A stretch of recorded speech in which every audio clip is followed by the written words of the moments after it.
Good afternoon, everybody, and welcome to a beautiful game drive this afternoon from Djuma Private Game Reserve in the Sabi Sands here in South Africa. We're actually just having a look at the cloud buildup. It's actually cleared a bit during the day, but now it seems to be coming back again. And we're also just appreciating the lovely greenery up here on quarantine. My name is Tessa. I'm going to be your guide on safari here this afternoon. Behind the camera is Owen. And we've got some pretty good plans this afternoon. So from quarantine, we're heading straight down towards Treehouse Dam because we want to go and have a look if there is anything there, hopefully some elephants. And then a little bit later on in the afternoon, we're going to go past where the lions were this morning and see if there is any update. Because it's heated up throughout the day, I'm sure they've moved. They would have had to find some shade when the sun was coming out over lunchtime. And so we're hoping that as they've moved to accommodate for the warmer weather, they might actually be in a position where we can see them a little bit more easily. But it is quite a hot afternoon still. It's around 28 degrees Celsius, and we're not really expecting rain later, but never say never out here. You never know what's going to happen. Hopefully, though, it does stay nice and cool with this breeze, and that keeps picking up, and the lions might start moving a bit later.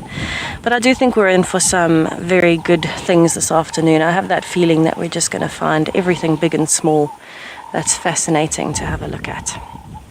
We'd love to hear from you, so if you have any questions or comments, please let us know. You can find us at #WildEarth on Twitter. If you're under the age of 18, you can pop us an email on kidsquestions@wildearth.tv, or you can head over to the WildEarth website and register yourself there, find the channel page, and submit your questions there. We are looking forward to answering them for you.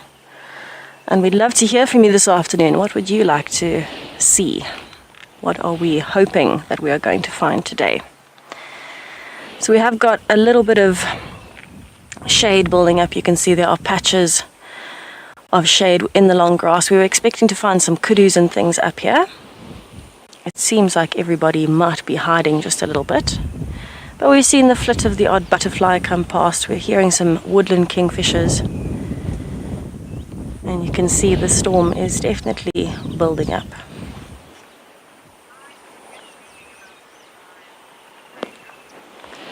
Raindrop, I'm glad you also have that good feeling about the drive this afternoon. I do think it is going to be a good one.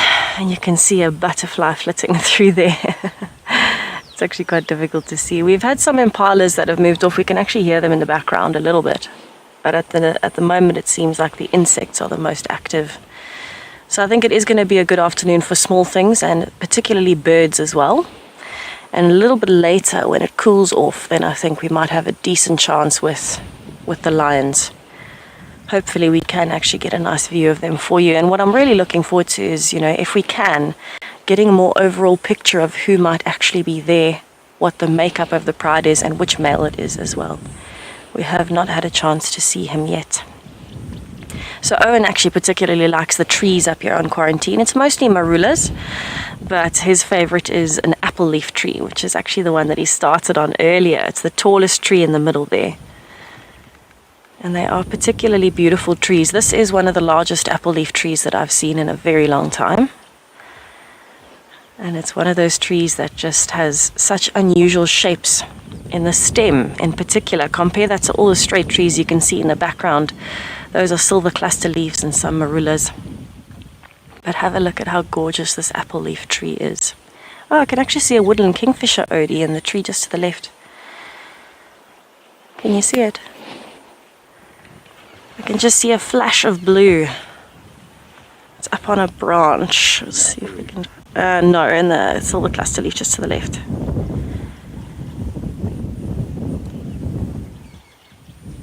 Yeah, kind of up to the right a little bit.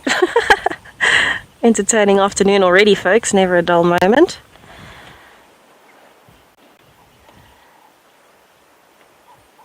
Oh, you got it? No, a little bit further down, Odie. There it is. Got it. One lone woodland kingfisher enjoying a really nice perch while it's looking for some insects in the long grass. This is how we know it's summer out here.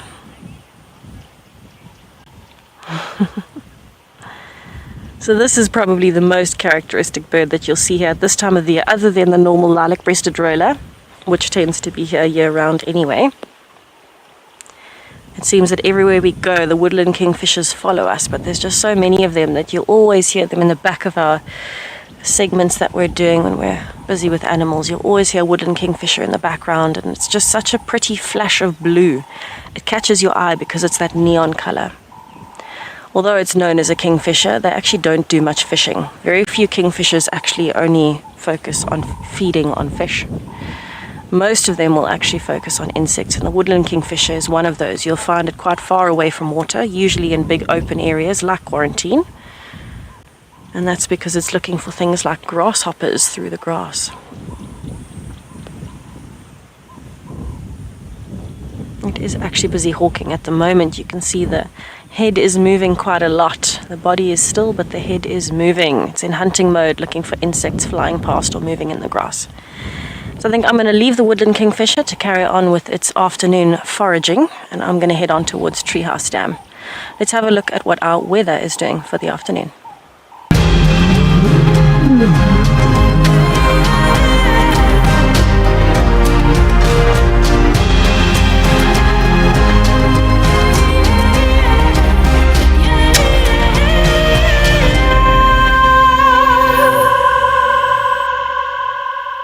Good afternoon, everyone, from Team Wendy, the other half of the Juma Feats. We are also just looking at the cloudy sky, but I don't think it's going to come to anything, or I hope it's not going to come to anything.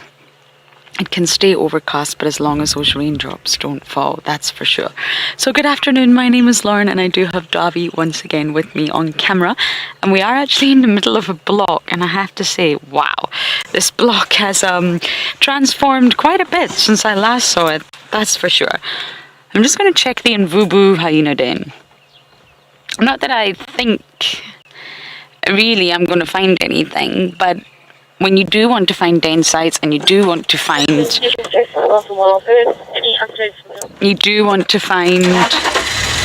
mothers or natal dens, you've got to check. You've got to put the effort in. So I thought, me as well. I'm driving past. I'll quickly check and see if it's being utilized. But my goodness, it's overgrown. I can just see the old tracks. That's for sure. But after that, we will pop to the other hyena den, the one that we know is in use, hopefully catch it active. And once it gets a little bit cooler, we may just check up on Tlalamba. It's been a really, really lucky few drives with her. Can't even begin to explain. Wow, I feel like I'm driving in a sea of grass.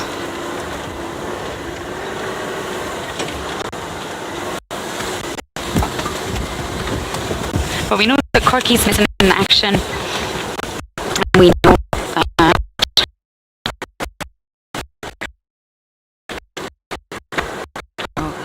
okay, we are pretty much at the den. We're going to head there and see what we can find.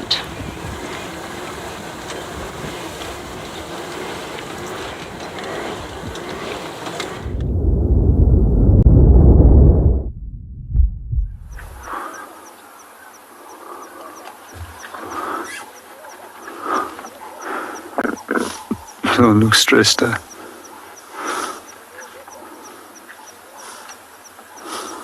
You can maybe just point out that temporal gland on the side of the head as well.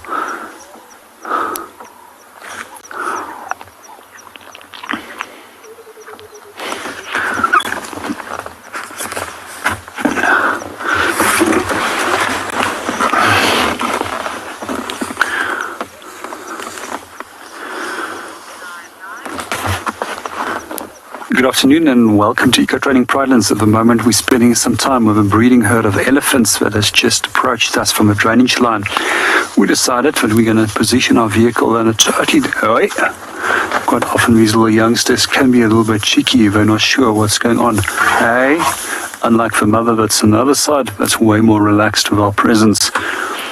That's also, he just came out of the grass and couldn't see us. However, she's slightly taller and she already noticed us from quite a distance away. It's coming back to, I just wanted to focus quickly on what this elephant is doing behind us, and I'll introduce myself in a moment. Right. So instead of staying with him, I've got the decision that we're rather going to move out so that we don't unnecessarily upset him. I don't want him to unnecessarily run into a vehicle or something. Now he's relaxed again. Let's just watch him, and then from there we make a decision if we're going to move on. So in this case, when we did start our sighting, we decided to start positioning ourselves some distance away from the animals, that they could rather be aware of us and move towards us, as well as that there was an escape route for ourselves as well as for the animals, that we don't put them in any detrimental position. Just going to quickly get up and see what they're getting up to.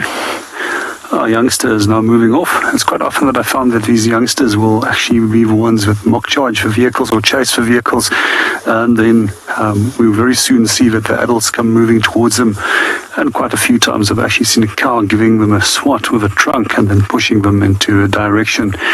So I accidentally used the words mock charge there. That's actually any form of charge should actually be never considered as a mock or a warning. Anything can be serious, even from a small little animal like that. And once again, I've also often noticed that youngsters are often the ones that do get you into the trouble. And if you are driving in a large conservation area where you are driving self-drives and you do find yourself with a breeding herd of elephants in front of you, just give them the right of way. Make sure that they pass the road. Give them a few more minutes and wait till the last one has then crossed the road, and be 100% sure that all of them has crossed. And it's quite often when you cut off one of these small ones, they immediately start trumpeting and then pull the attention towards you.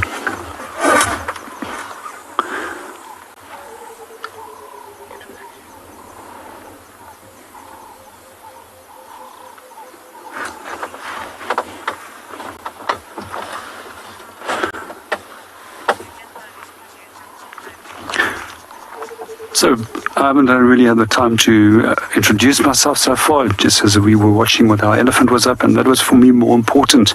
Make sure that he is well off. So my name is JP Leroux, and behind the cameras we've got BK. So our plans for this afternoon is that we are going to move between some of the dams and see if there's any animals coming in to come and drink.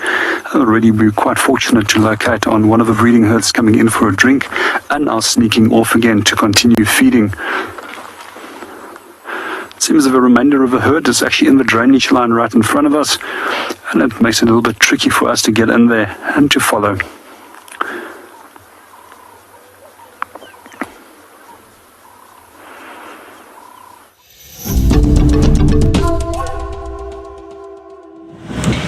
I am bumbling on my way towards Treehouse Dam, and there are a lot of very fresh hyena tracks on this road, and this is called Taxon's Road.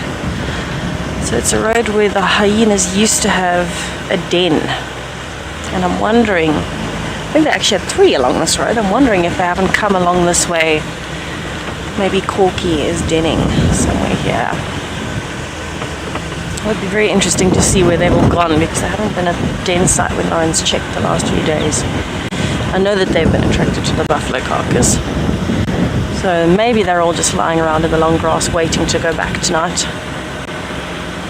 There's definitely a lot of fresh tracks. What I'm really hoping for, I have seen a few elephant trunk drag marks in the road. I'm hoping that there might be an elephant bull that's going towards Treehouse Dam. It isn't as hot as you would ideally want to go and sit at a waterhole for the afternoon, but that being said, animals still have to drink regardless of the weather. So at any point, anything could come along. And Treehouse Dam is definitely one of my favorites.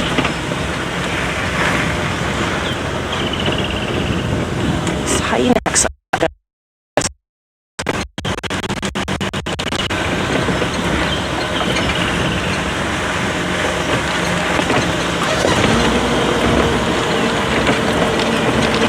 Okay.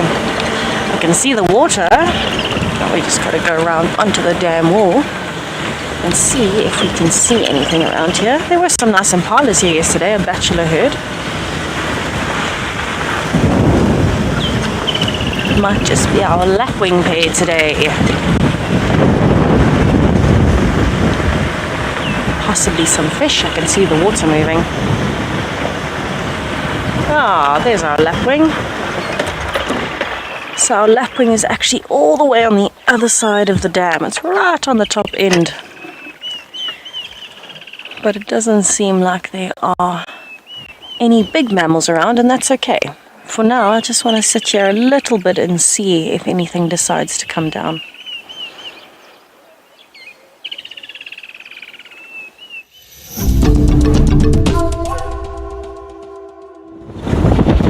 No luck at the Mvubu Den. It was beautiful. It was nice to see, but no activity.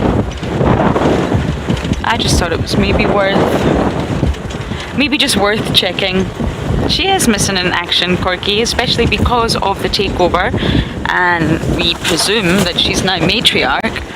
She should be a lot more present, and the only really thing that would make her not so present is being pregnant or dating. That's now Ribbon had, Heart had. June, it appears, was being courted by Comet. They were spending a lot of time together, and I just wonder if Corky was the next in line to sort of come into Estrus and start dating. And also, when you take these two tracks that lead to dens, you can find all sorts of wonderful things. You're in the middle of a block, really.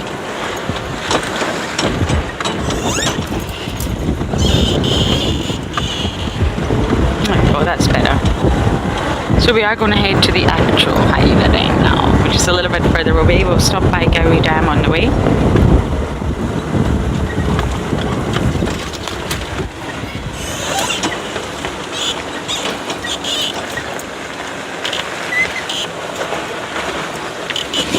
Jenny, you're saying the saga of the Juma clan fascinates you every day. I know.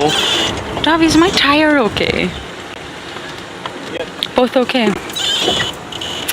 I'm sorry, Jenny. Yes, it fascinates me every day too, and that's the thing. It's never stagnant, it's never dull, it's never boring. What I have witnessed here in 3 years of spending time with these hyenas is unbelievable. I could write a whole book on what I've witnessed. And obviously spending time with all the other animals is amazing too, but nothing has been quite as complex as the hyenas. Really complex, really fascinating.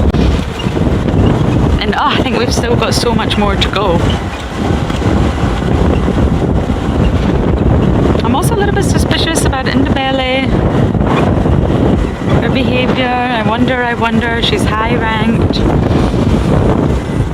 She's at that age. I also wonder about her. I wish I could just follow this story forever. Okay, that's us arrived to Gowrie Dam.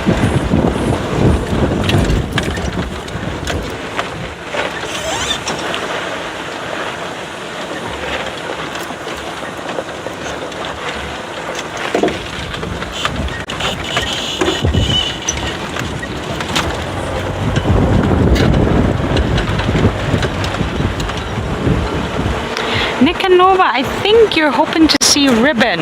Sadly, I'm not copying the director well today at all. I am hoping to see Ribbon too, that's for sure. It's been a while now since I've seen Ribbon.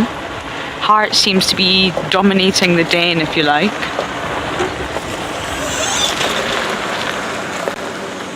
Okay, let's just take a breather. Oh, the monitor lizard and the squirrel were just having a fight. Oh my goodness. Haha, I don't know if that... Oh, you get a view. Squirrel, I don't think you should mess with a monitor lizard. That's really not a good idea.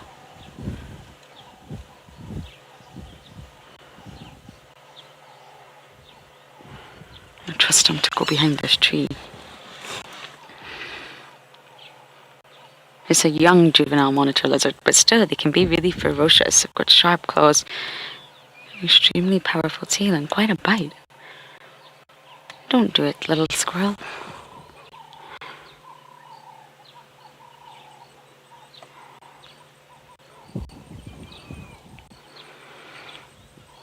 How fascinating. Whenever I see a squirrel, I think of Wally. Oh, Wally, a little squirrel that just clearly was abandoned or lost mum and just decided I'm going to attach myself to the WildEarth crew. I think they're going to be my little social unit, and I am going to treat them like family. We went live with Wally many times. He also spoke on the damn cam.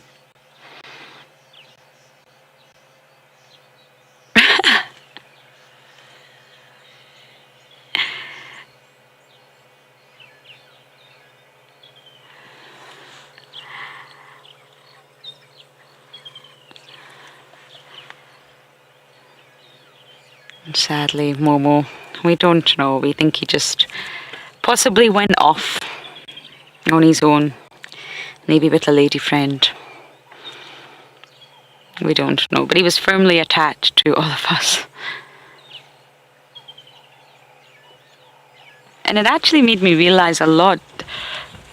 I think he was abandoned, very, very young, and because tree squirrels are such social creatures, we are humans, completely not the right species at all, and yet Wally attached to us because he needed that social unit. And it's just like that wonderful story of Solo, the wild dog, joining up with hyenas and I think some jackals. Although that's a one-off and doesn't happen often in the wild, when being a social organism is ingrained into you, into your DNA, just like hyenas, just like wild dogs, lions, not leopards, squirrels.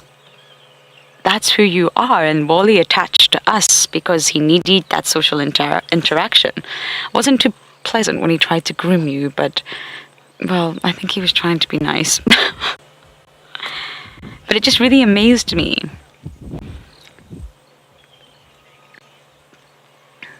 Okay, we are going to continue bumbling south to get to that hyena den, and I believe JP has found some elephants.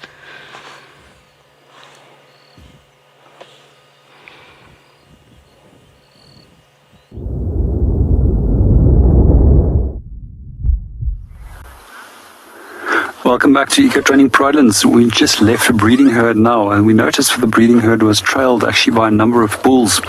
Eventually the females had enough of the bulls, chased them off, and they started moving into their own direction.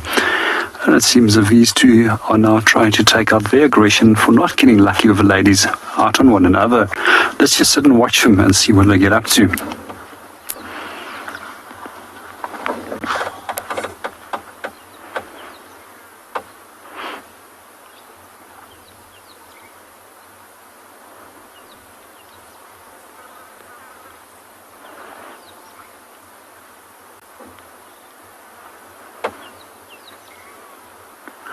One of the things that we've noticed in the last month is that there's a large number of the bulls that are actually currently in must, where they actually have a testosterone level that is 6 times that of a norm, which makes them incredibly cranky.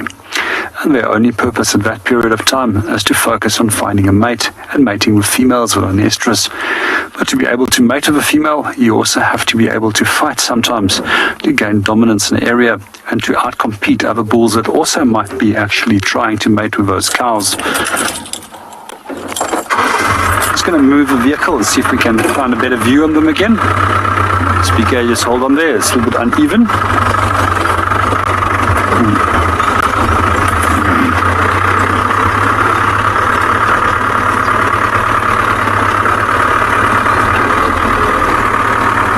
Good afternoon, Kenneth. They actually fight quite often, and if we do watch them, it's normally quite often from a young age that they start, and they do that to dominate one another, but also to learn the necessary skills to actually start using against one another when they become adults.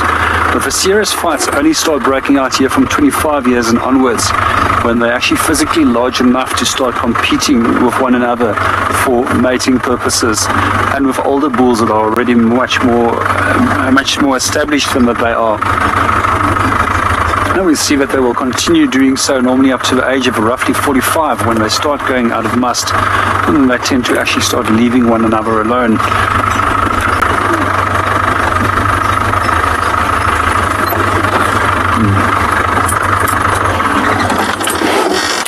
Seems the one that's slightly smaller decided that the best thing for him to do is just to stay well out of reach of the other one. And when we do find that the bulls are on must, they can actually pick up one another by means of scent. And if they do detect the scent of a more mature, more dominant bull, they'll immediately switch off their must and get out of the area. It's also interesting that younger bulls that has been in must compared to much older and larger bulls have actually been able to outcompete and kill much larger individuals just due to that surge of testosterone that goes through their body.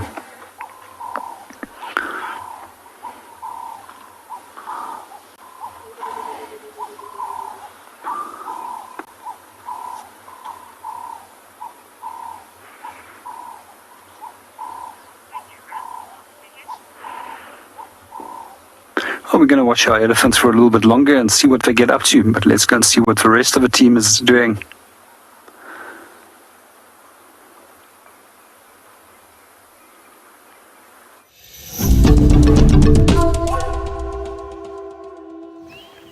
So we have one of our blacksmith lapwing pair that has come down back towards where the original nesting site used to be.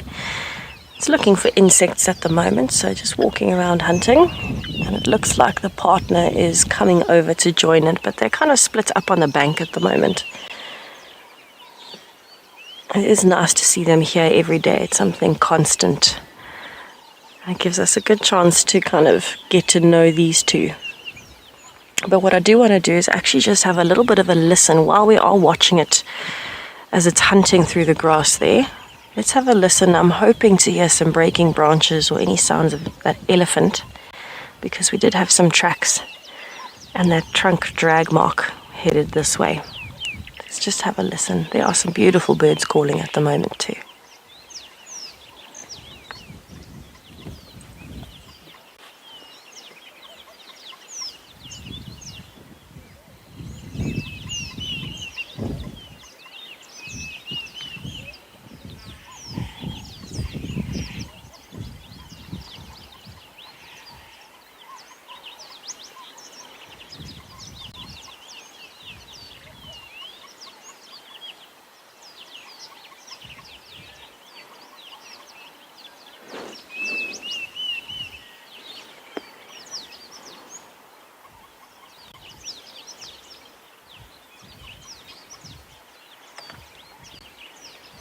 If you listen carefully, you can actually hear the one blacksmith lapwing quietly calling, as if it's calling to this one.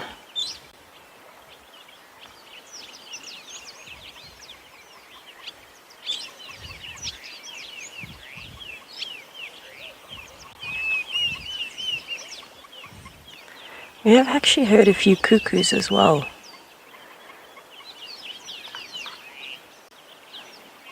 I think it's definitely going to be a good afternoon for birding. It just seems that all the birds are active this afternoon. Lots of calls happening, lots of flits of movement from one tree or one bush to another.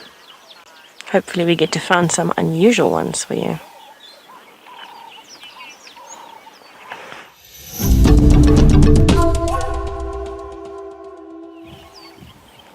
So looking at the dam and the weather, you'd actually say that there's a much higher chance of us getting rain this afternoon, but it seems that we've only got around a 5% chance.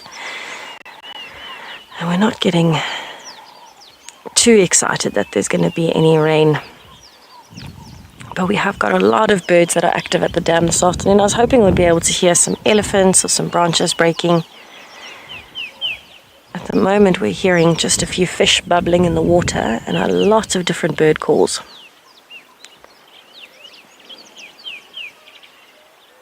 We did have a bird of prey that moved through earlier, but it seems to be hiding somewhere and we can't seem to find it at the moment. But we have been seeing a lot of the smaller birds. These red-billed buffalo weavers have been in and out, and a lot of birds are calling from the drainage line actually, so not the one that feeds into the dam, but the one that comes down from the dam.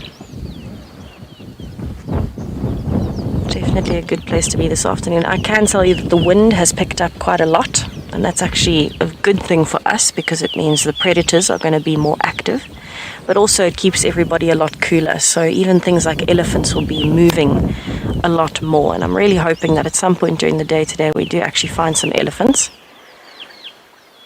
They're always a pleasure to spend time with.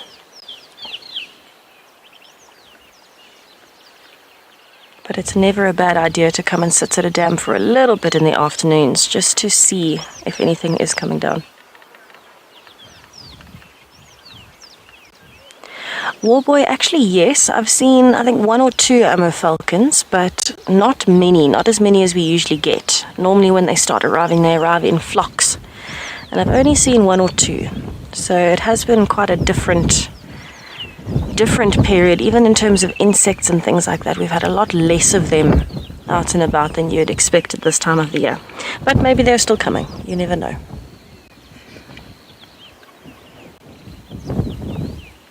Our resident pair of blacksmith lapwings has been entertaining us a bit this afternoon. They are both walking around hunting. And for a change, they're not on the water's edge. They're actually moving up away from the dam and through the long grass. So definitely looking for some more insects. I just love the way they walk. They always take those few very, very quick steps. And then they pause as they're looking. It's as though they're perpetually spending their time sprinting from one hunting spot to another. Ah, back at the water's edge.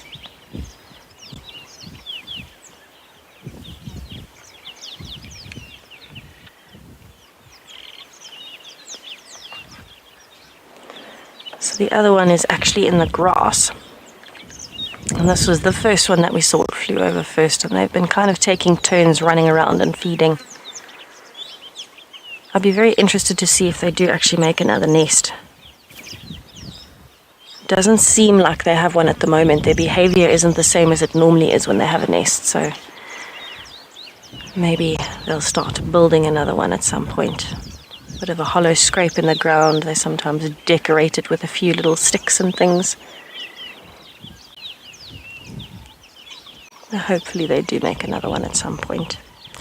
Speaking of hoping to find some elephants for myself this afternoon, it seems Lauren has beat me to it again, the same as yesterday afternoon. So we'll head over to her and enjoy some elephant activity.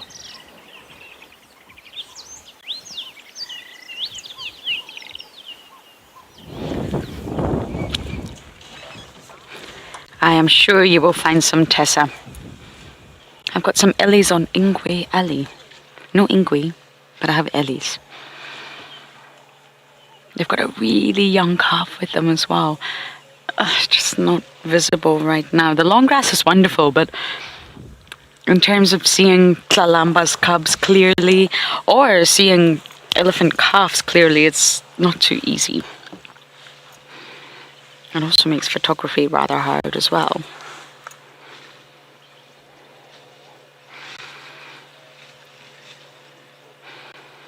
They may actually head eventually to Galway Dam. They're heading in that direction, but they've got a bit to go.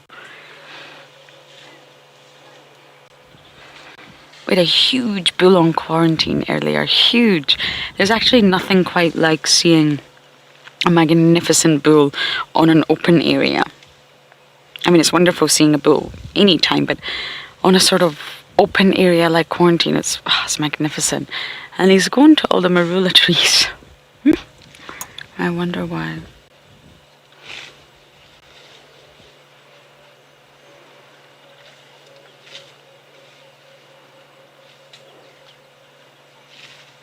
Now, Davi and I just saw a really small impala lamb. Would you agree, Davi? It didn't look like the other lambs that are around right now, which look much older. It looked tiny, and I'm wondering, there's a sort of later bout of births. And it does normally happen around February, late January. But I just wonder if it started to happen because that impala looked tiny. They don't delay their birth, as once thought. That's a bit of a myth. Later births can come with later mating, really. Any full-term fetus has to be evacuated at full term, as it no longer fits inside the mom. So they don't delay the birth in any way, shape or form, but later mating would mean for later birthing. So I wonder.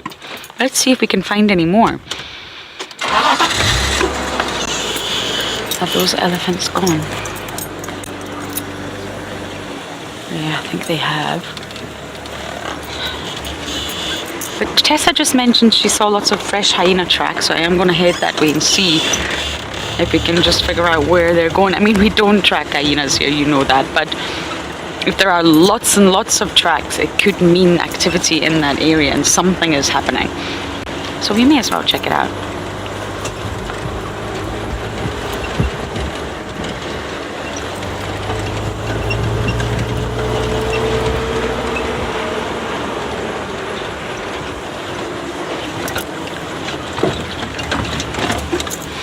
Joanna, you're seeing little impala lambs would be so amazing. I know, it does happen. We do see it. It often coincides with sort of areas with poorer conditions or less nutrients, and that's not here. But not everything, it is synchronous, but not every impala is going to be timed to precision, and sometimes later estrus cycles coincide with later mating, and then naturally you get the later droppings of impalas that come. And it's quite exciting because it's not over, if that makes sense. You get to see those impalas again, and I'm sure I could honestly be wrong, but it just looked tiny. It looked a bit wobbly on its legs as well. And it was just mum and lamb. I should have stopped. I didn't think, and it was moving into the thicket. But I do think it's a new one. I mean, we are approaching late January. Can you believe it already? January is flying by. Thank goodness I'm not a fan of January.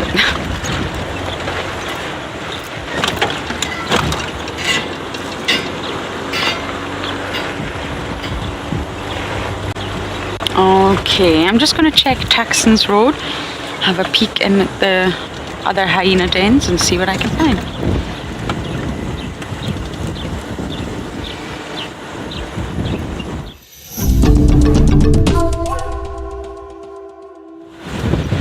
We're just bumbling on one of my favourite roads. It's a really easy road to track on and spot animals, and it takes you directly to a dam. So we're just going to head to a known hyena den of ours and see if anything is happening. It might be, it also might not be.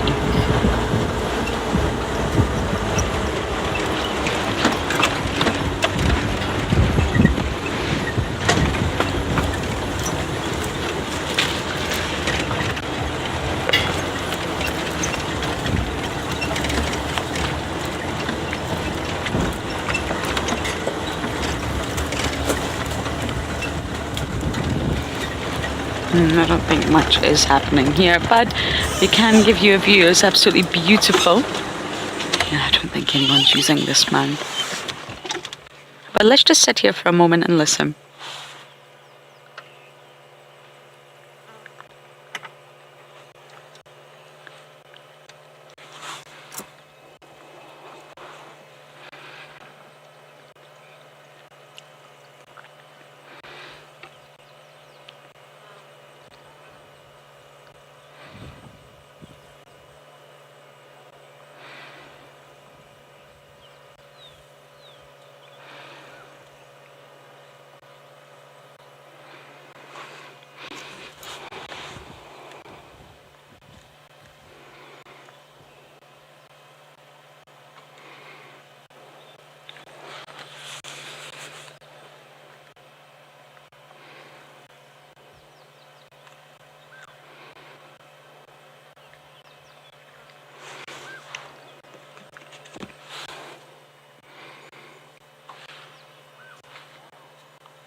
Not active for sure, but it's nice and peaceful just to sit here.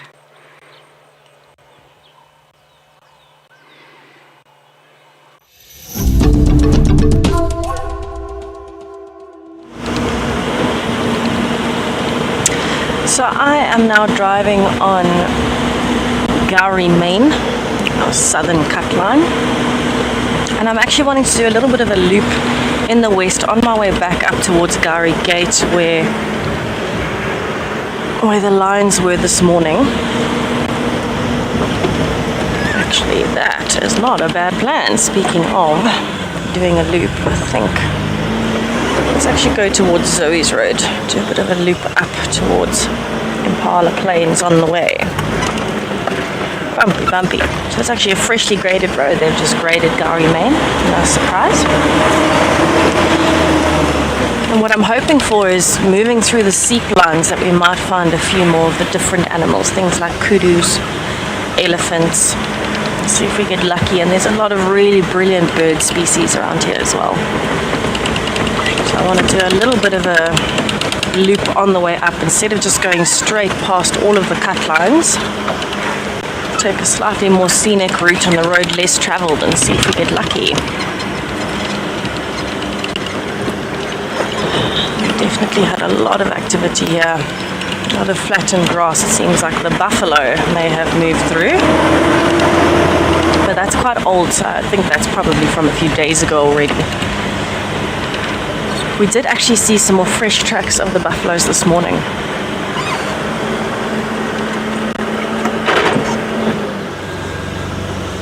Nicanova, I actually saw a white stork the other day, believe it or not. I was very, very lucky and I spotted it sitting up in a tree at one of the dams.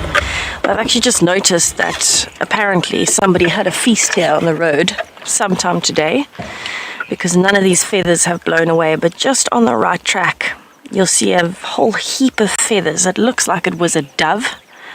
That's the coloration of the feathers, and definitely lost all of its feathers to something. I'm guessing something like a serval during the night, or even an African wildcat.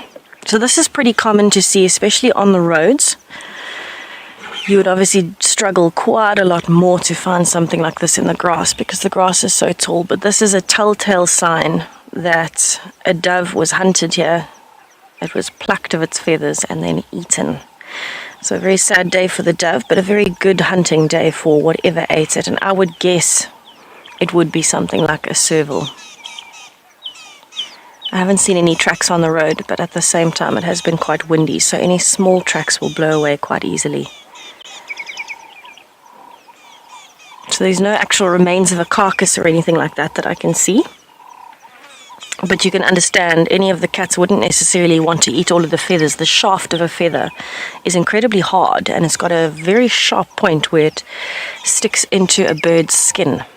A feather is basically a modified hair, or a modified scale, actually, more technically speaking. And so if you're a small cat and you're eating very sharp feathers, there's a good chance you're going to perforate one of your organs. So you're going to pierce through with the sharp shaft of the feather. And so that's why any bird that you'd see, you even see it with leopards, when they've got to kill, they pluck the hair off so it doesn't build up in their system. When they catch small birds, they'll pluck the feathers off, leave them where they killed it and ate it, and then eat the rest of the carcass. Very, very interesting. It's a nice find in the sense that as much as it's not pleasant to think about sometimes, at least we know that something was successful here last night. It tells a story. I'm going to carry on going now towards Zoe's Road, and we'll send you over to JP, who's got a baby giraffe.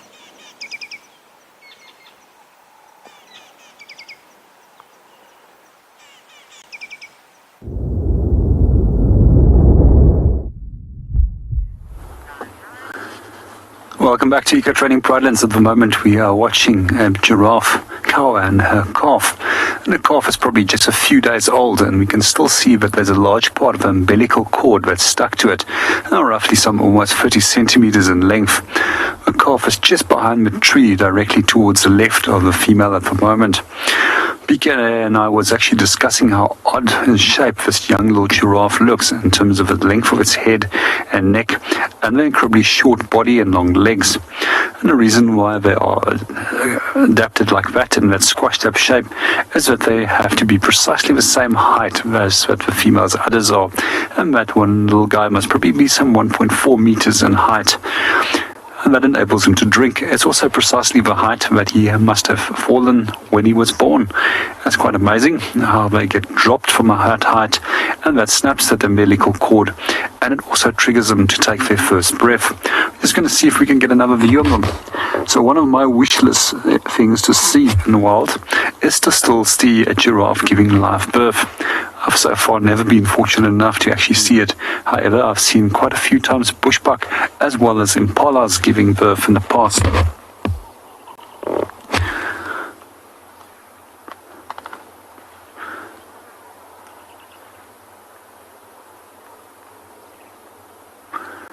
Unfortunately, our giraffe has now moved off into that thicker vegetation, and we no longer have any view of them.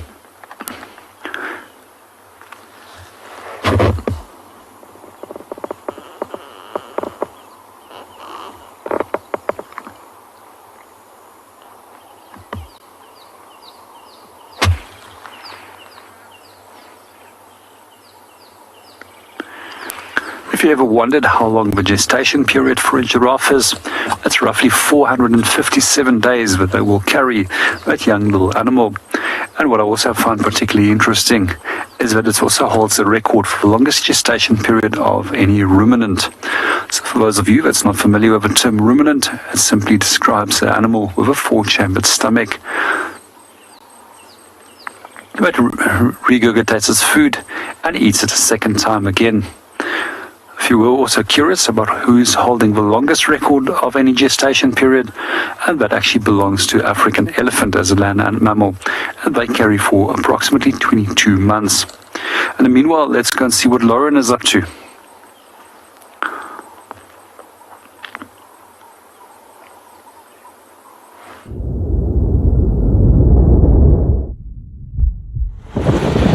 I just checked filaments 1, 2, and 3, and no luck. They were all overgrown, just exactly as they were the last time I showed you all. But I see the tracks, I see the activity. A lot of hyenas have walked this way, but it could just be literally that they were just walking this way. But there's a den on Shibamu that we're just going to quickly check and then head across to the Twin Dams one. If you don't check, you'll never know. And many of you are asking, could Corky be denning on other properties? I really don't know. It's almost impossible for us to track the clan if they go off Juma with their den site. Almost impossible. And I know that Tessa's just been to Treehouse Dam. She loves Treehouse Dam. It's funny, we all get attached to different dams. So I'm not going to stop because I know you've just seen it. I'm going to try and get to Shibamu.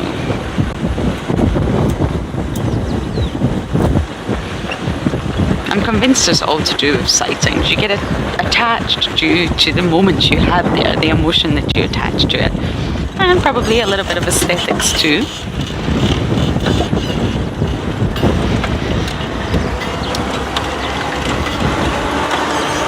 But yeah, sorry, it's almost impossible. No one follows the clan. You can get updates, especially on social media, about the leopards and the lions or wild dogs. But really, if the clan goes off onto another property, it's just not the same as the other animals. I remember when they denned on little Gowrie, when Corky was a matriarch. To get information out of people, it wasn't easy. Chitwa's small. I really would not imagine them being on Chitwa. I think we would have heard about that, but Little Gowrie is huge. It's a really big property.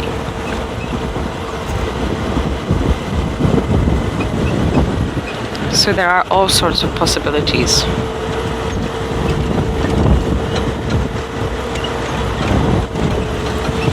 I feel like we are in store for rain, but I say that all the time and it never happens. I feel like my weather gauge is off.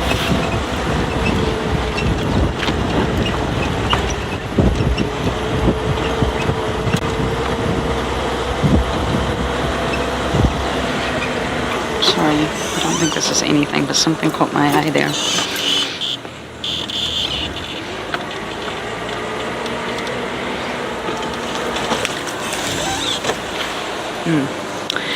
It is nothing. Apologies. I got stumped.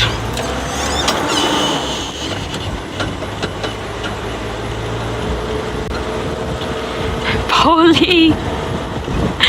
I did, you know, I was on such an emotional high because of how it all happened, and because I've been trying and trying and trying for Tlalamba. Oh, for so many reasons. Even Michelle came to me and he said, Lauren, we really need to find Tlalamba now. Where is she? Where is she moving? What's the update on the cubs? And lo and behold, we got her. But it was just the whole thing and how it happened, and we're looking at a butterfly exactly the same as how it happened with the Nkohumas that time. So yes, I had Tlalamba dreams and trust her to be there this morning. And I'm glad we just let her go. I would never bumble off after cubs like that, no way. And then we popped in at the other side of a drainage line and there she is. So at least we know where she is. That area can now be controlled. The cubs are mobile, they're completely old enough to view. At least we know where she is. We can keep tabs on her. And that drainage line is actually nice. It's not perfect in terms of visuals, but that's why it's nice, because you can only view her from the other side of the drainage. So it's a long distance visual and you're very, very far away, which means you're not disturbing them in any way, shape or form. So in that sense, it's a very good drainage.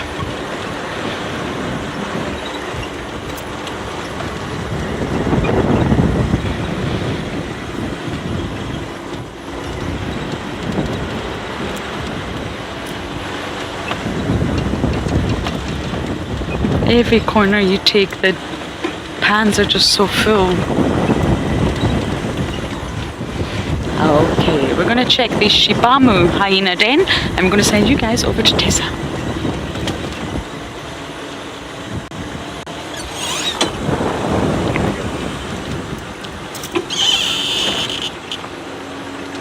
Thank you. Oh, Lauren, I hope you find those hyenas. There have been so the old dens on the road, they were all leading that way. We have got a bird of prey, a big raptor up in a dead tree, quite a distance away. From what I can see, I actually can't see it where I'm sitting because I'm in a dip, but through the camera it looks like a bateleur. But I'm trying to get a clearer view. But it does have that distinct marking on the wing, possibly a juvenile that's busy changing over from brown to black. You can see it does have a slightly longer tail than you're used to on a bateleur, and that's normally an indication that it's still a juvenile. They are quite big birds, and so it can be quite interesting to watch them, especially on a windy day like today. Their pattern can be quite strange.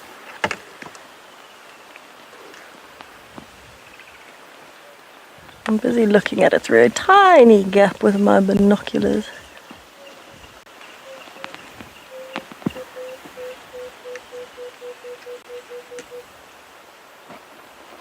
Yeah, it could be a juvenile bateleur. It's so tough to tell. It's also, its face is hidden. Any updates?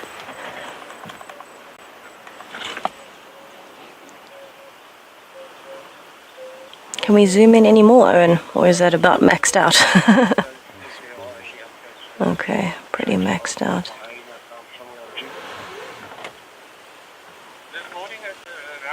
So it's probably busy hunting at the moment. Sitting up there on the top branch, it's got a much better view. And so from that perspective, you can imagine it can see quite a lot further, but it can also see down into the grass. The grass is very long, and it'll be using its hearing and its sight to look for anything moving through the grass. Snakes, mice, gerbils, anything small, even mongooses. I think I'm going to change my mind. With the wind, it almost looks like it has a small crest like a Wahlberg's eagle. I don't know if anyone wants to weigh in on what they think this is.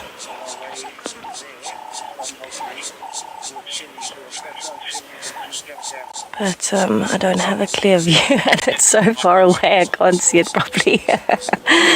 Okay, well, I'm trying to figure out what this is and hopefully try and find a bit of gap for you. We'll head over to JP, who's actually also got a bird of prey and what seems to be a kill.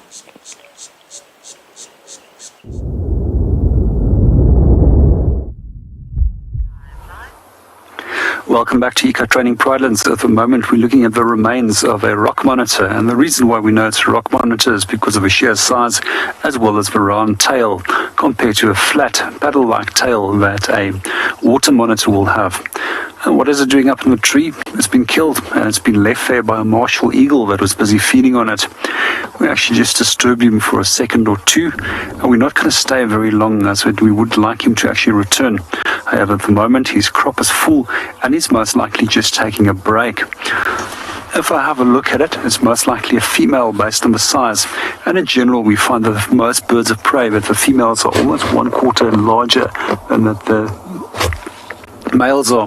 One of the reasons is they need to protect a chick on the nest, while the male needs to be smaller as well as more agile in terms of hunting as well as providing food for her and the chick that's sitting on the nest.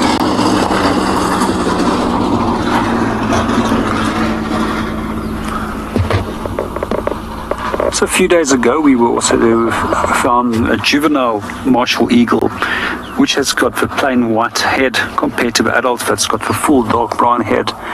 And then you'll also most likely notice when the bird does turn to us that it has the dark chest. You might also be able to notice from this distance that it has all that speckling on the legging as well.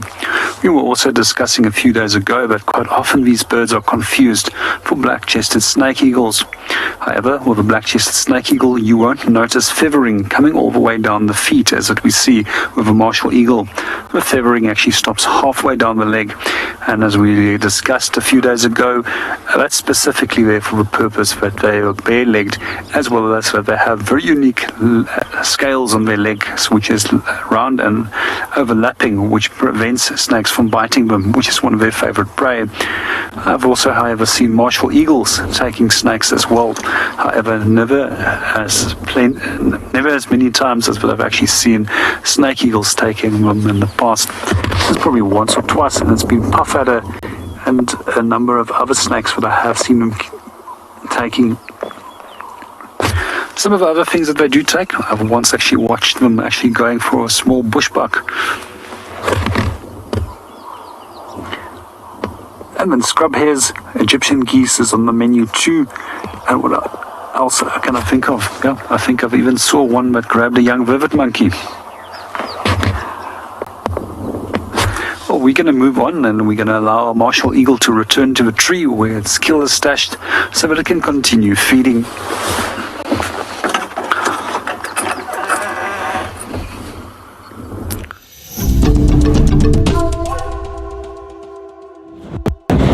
We are just making our way to Twin Dams. No luck at any of the hyena dens we've been checking. I didn't expect it, but it helps you get to know the reserve a little bit better as well.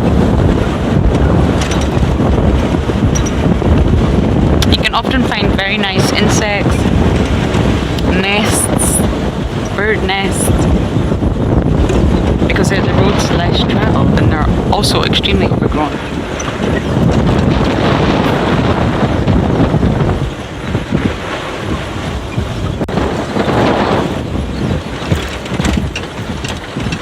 And Pala, a nice little bachelor herd. Yeah, and they've even got the young boy drinking at Baboon Pan. Or maybe they're not going to have a drink, but... let's just sit for a moment and appreciate them.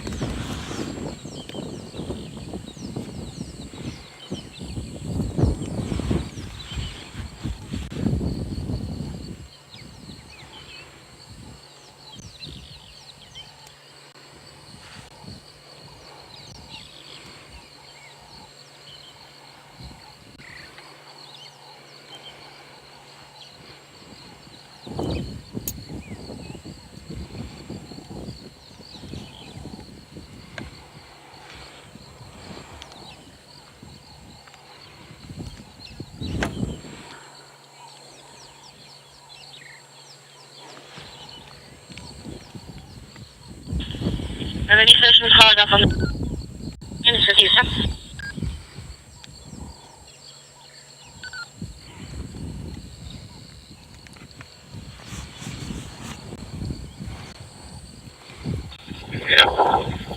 Yeah, afternoon, it's Henry from the corner, making my way.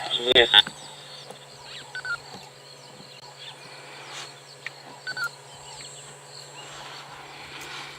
Copy that so much. So I'm slowly making my way over here.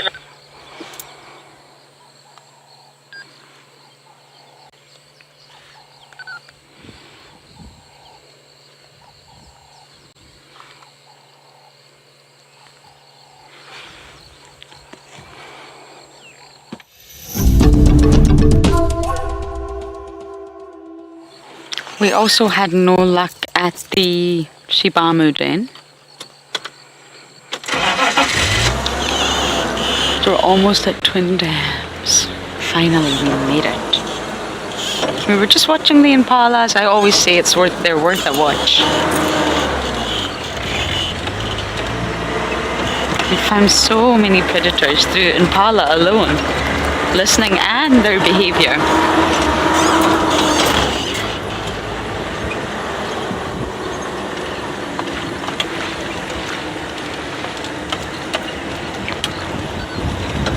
Okay, we'll give you a view of the dam and then we absolutely shall head to the den. I'm excited.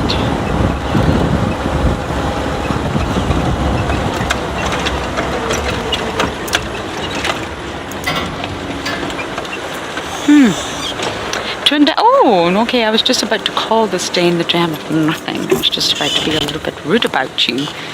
But you're not entirely nothing. Look at this big guy. Wowza. I mean, we had a water monitor at Gary Dam, but that was a juvenile. This is huge. Giving up on life. Having a tough day. Yeah, I know, I feel ya.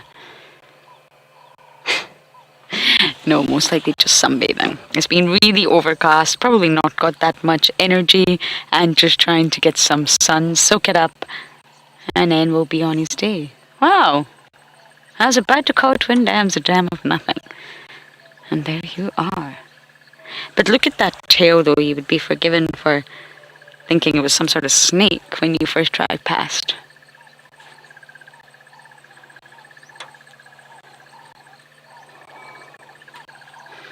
Even the Komodo dragons are a type of monitor lizard. And it is believed that these guys, who are endemic to the African continent, did travel from Asia and even Australia. And that's how they ended up here. And the two species, this is also called the Nile monitor. The Nile stroke water monitor and then the rock monitor. Owen and I had a very cool sighting with a rock monitor the other day. Sometimes you think the rocks are bigger because they're stockier. So they're wider, they've got more girth to them. But actually the water monitors are bigger, especially in terms of length. I wish I could just do that right now.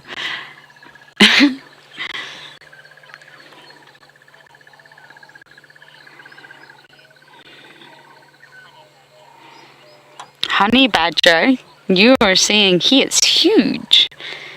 Absolutely. It's massive, fully grown, I would imagine. Although it's difficult to tell because the tail, we've not got a full view of the complete tail. It's huge. And look at those big feet. Because they live an aquatic existence as well. They power themselves using that tail through the water, so they need powerful feet for walking on land with sharp claws to give them traction, but they also need to be able to power themselves through the water.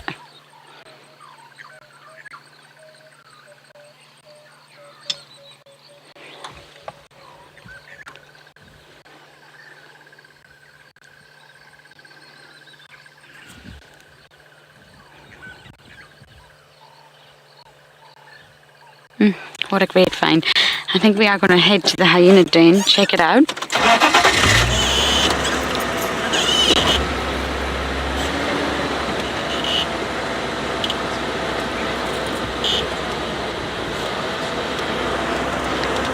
What was that name, Dobby?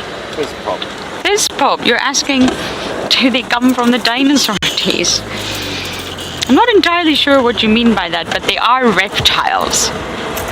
and they do have ancestors. I'm not entirely sure you could say the dinosaur days, but they are very prehistoric looking reptiles, that's for sure, part of the larger monitor family. And if you think of the Komodos, they are huge. I'd love to see a Komodo dragon. They're obviously called Komodo dragons, but they are a type of monitor lizard. I'm just going to check for the agama, because it's another reptile that we get here. We normally see them on this jackalberry. Maybe it's been a bit too overcast today. But reptiles are very prehistoric and quite unchanged over time. They do live extremely long lives. If you think of the tortoise in the Galapagos, if you think of sea turtles, just how long they live, reptiles are a particularly long-lived group of animals.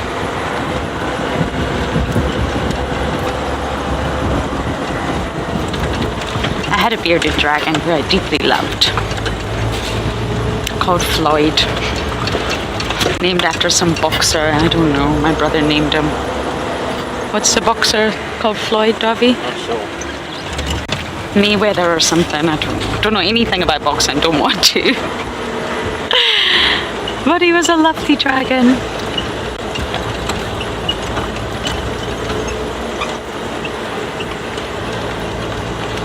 Okay, the reveal will be... What do you think, guys? Active or not?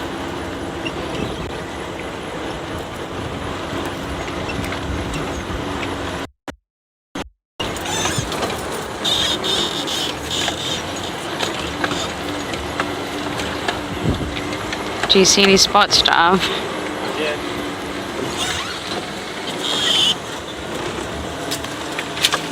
Hello, hello. How are you? Yes, good afternoon. Heart and mini heart. Did we wake you up? I do apologize. That's not very nice of me.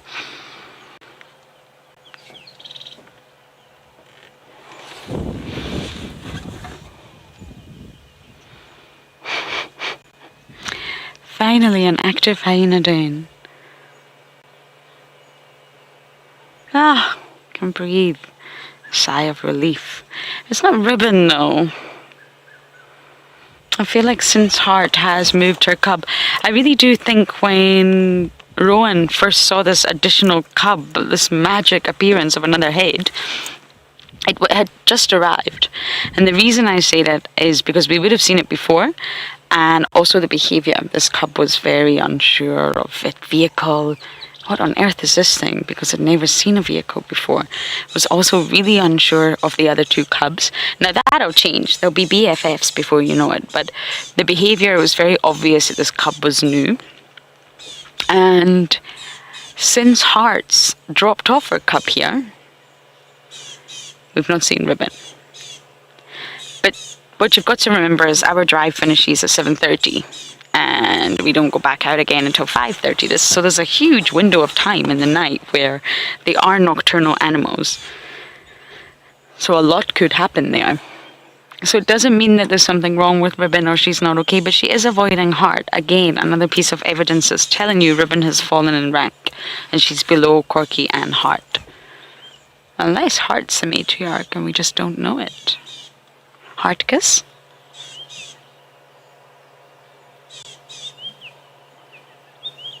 I've fallen deep asleep. So I really think Ribbon will be okay. We just haven't seen her.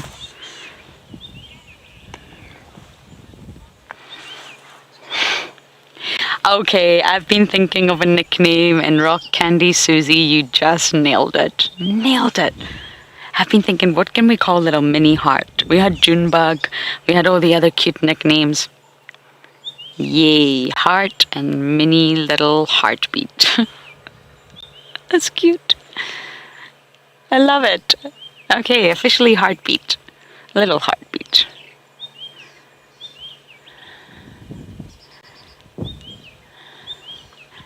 Heart, did you visit the buffalo carcass? I would imagine so. hyenas will call for one another when it's a big kill like that. If it's a small kill that they come across or a small carcass, they normally don't share.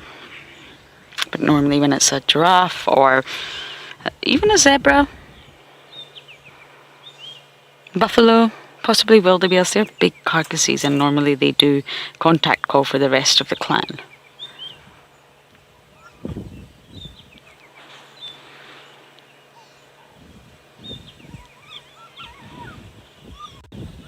I've definitely been lucky at den sites, that's for sure.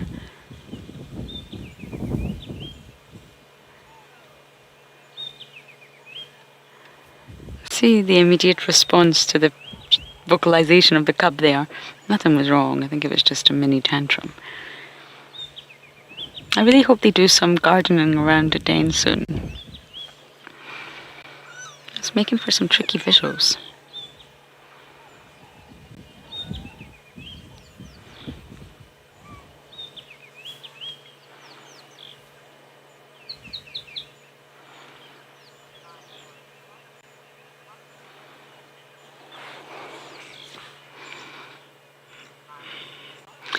Eyes on spots. That's exactly what I was hoping. That Hart is doing the day shift, which means that Ribbon is doing the night shift, and I really hope that's the case.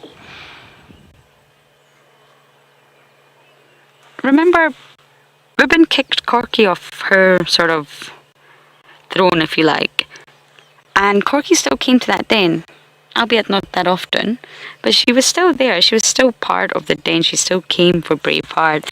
She was still seen suckling, and she was also seen at the same time as Ribbon.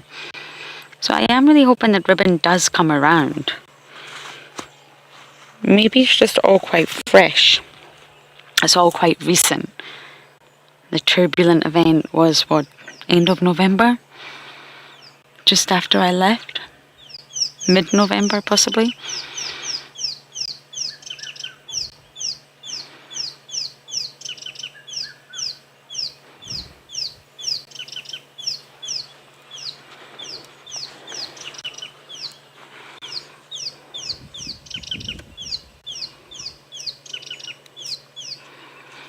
We may stay here a tad longer and enjoy this moment with Hart and our little heartbeat.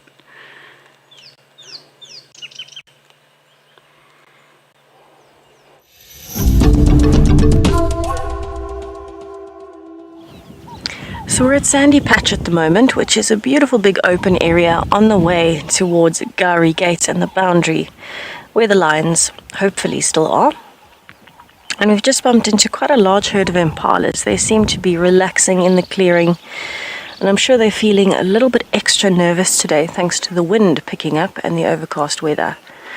So they're sticking quite close together. They were actually walking in a solid line when we found them, and now they seem to have relaxed and decided this is where they'll stay. And so now they're starting to split up a little bit. Some of them are still looking very alert. You can see that they're looking straight towards us, but actually when we arrived, they were already looking in this direction. And it's making me wonder if they can smell the leopard that we found the tracks of right here this morning on the road that I'm sitting on in the place that we are sitting. We found tracks of a female leopard. And I'm wondering if they are nervous because they've been smelling her all day. So it makes a lot of sense to have a few of the impalas that have got their heads up while the others are grooming, relaxing, lying down, feeding. A few have to be up and looking. Excuse me, everybody. I've got the sneezes today. Goodness gracious.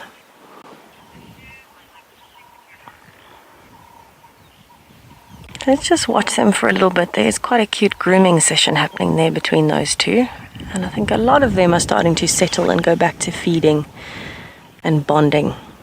You can also see a lot of the birds flitting in and out of the frame, surrounding the impalas looking for insects.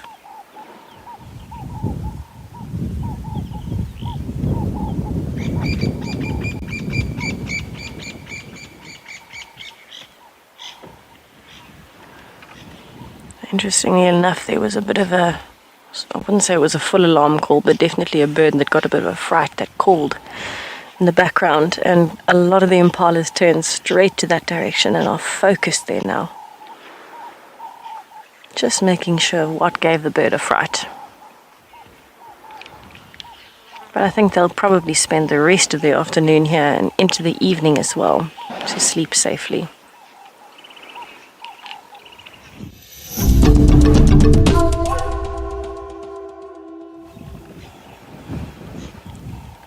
So where I am at the moment, you can see the clouds are still building up. The breeze is still fairly consistent. And it looks like everybody's trying to stick to the open areas. There's a massive herd of impalas here. Quite a big nursery in particular, right in the middle of this herd of impalas. You can see all the babies there, all the lambs. And this is more towards the front of the herd, but you'll see that there's adults almost all the way around. And that's very typical to keep the babies safe in that nursery herd. They are getting big very quickly. But it's still important to keep them safe because these lambs are the easiest targets in this herd of impalas. And they are looking quite alert. Most of the adults are bouncing between feeding and being alert, watching, listening with their heads up. The grass is very long, which makes it much easier for animals to stalk up to them. And so they're going to try and stick to this clearing as much as possible, I'm sure, to stay safe. You can see these 3 lambs have been grooming each other for quite a while. They're having a lot of bonding going on this afternoon. As we focus on that, they move. But I haven't seen many very small lambs here. Excuse me, everybody. I'm sorry if that was very loud.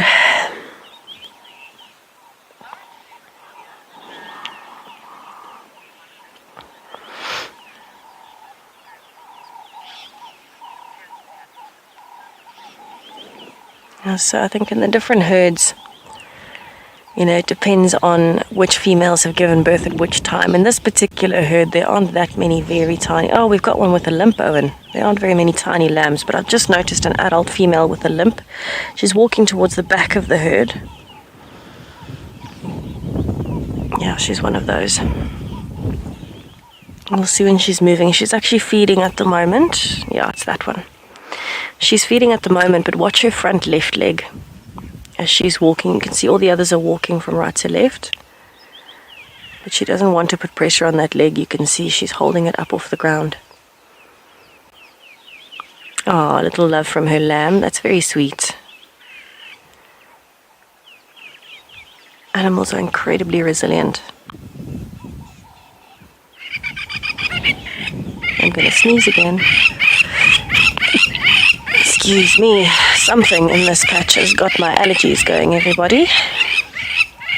Okay, so that lamb is actually looking a little bit smaller than the others, but it's not absolutely tiny. It's not what we would classify as a true late lamb. I think it's just maybe a week or 2 younger than the others, so it's slightly smaller. But have a look at this female. Even the way that she's kind of standing, it looks as though her shoulder is out at an angle a little bit, and it could just be the way that she's standing, but she's injured some part of her front leg. The grass is too long for us to see down to the hoof, but she is walking, which is good. She's not putting too much pressure on it, but she might just be resting it. Remember, animals are very resilient. They are designed to deal with anything that they can out here, and so any challenge that is thrown at them, they usually try their best to overcome, and a lot of the time they really do succeed. So as much as that female might be a slightly easier target to a predator for a little while, she might be completely fine again in a few days. She might have just twisted it running or playing, especially with so many youngsters around. It does warrant a little bit of extra playtime. Even the adults do engage in playing. And so maybe she's just twisted an ankle or something like that, and she might recover again in a few days. But this herd is starting to relax more and more.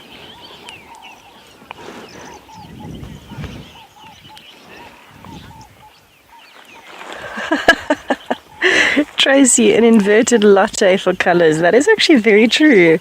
The foamy part on the bottom instead of on the top.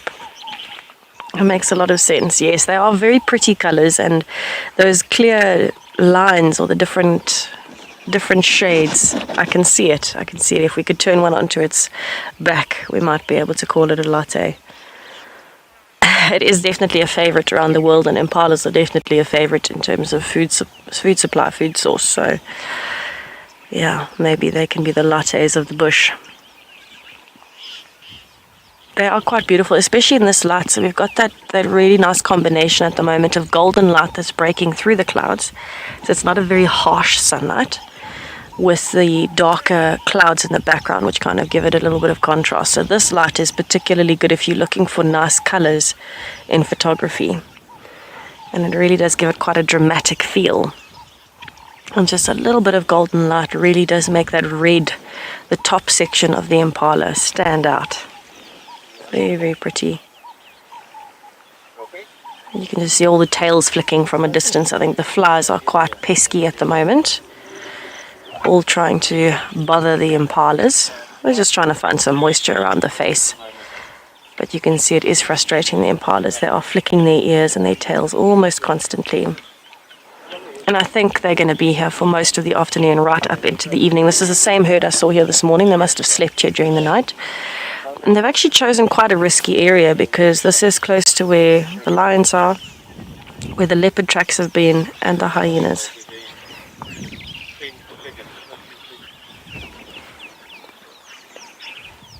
Sorry, Mel, I didn't quite get all of that. If you could please just repeat that for me. There's a question from Arctic Circle that I didn't hear. Are they classified as something in the bush? I didn't hear what.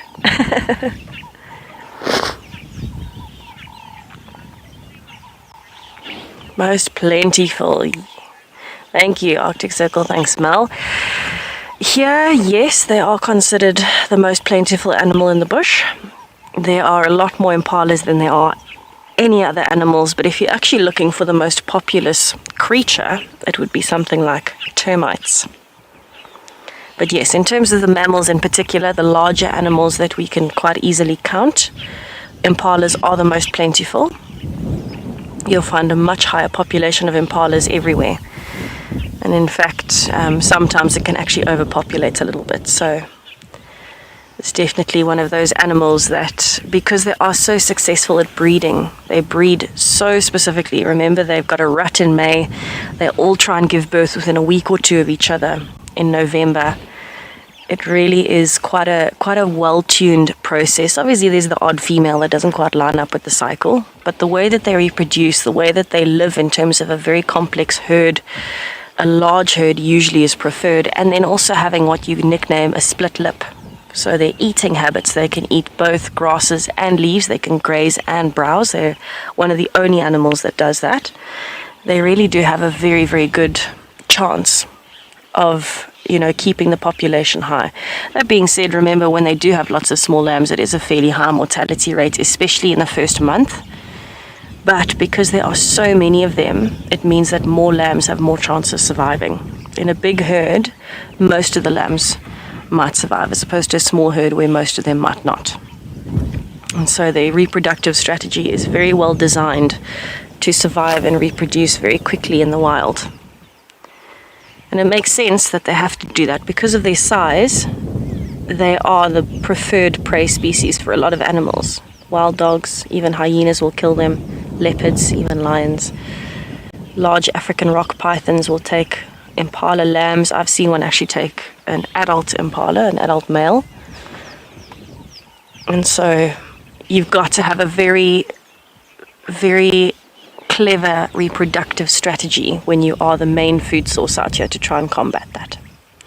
But I think what I'm going to do, I'm actually going to leave them here. They do look like they're relaxing a bit and spreading out. I'm going to carry on towards the boundary where the lions were this morning, and hopefully we might find them in an open area where we can see them for you and view them nicely.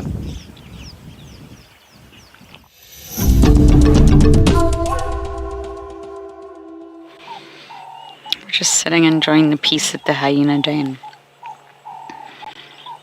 All the birds are calling and it's just really lovely. Here we are, just going to continue to sit here for a moment or two and listen to all the sounds of the bush.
are still just sitting enjoying the peaceful moments.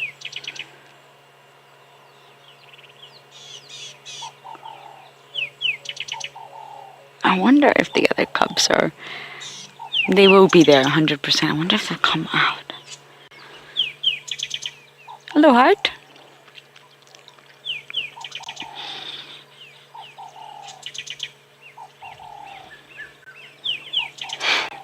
I love it when hyenas put their ears down flat like little Yodas.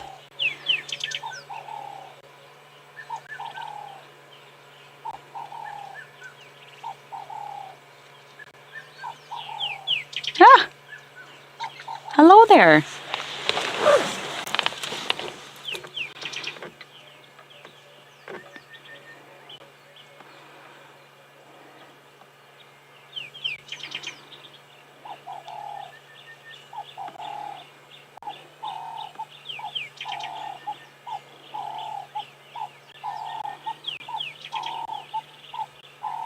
I didn't imagine it was two heads, did I? Or did I? No, I didn't. Okay. Just checking. I can't actually see the real thing. I'm about a meter in front of Darby. All I see is the grass. I'm looking through the monitor. And I thought I maybe imagined that.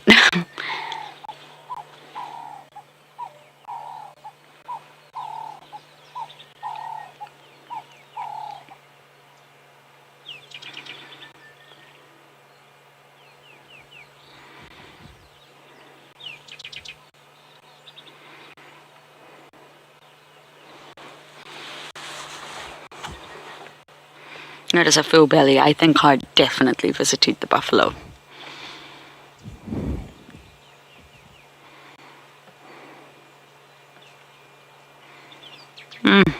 Look at that.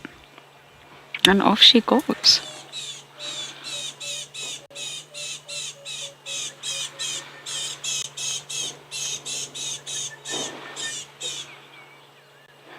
And as you know, everybody, once the adult leaves... Oh!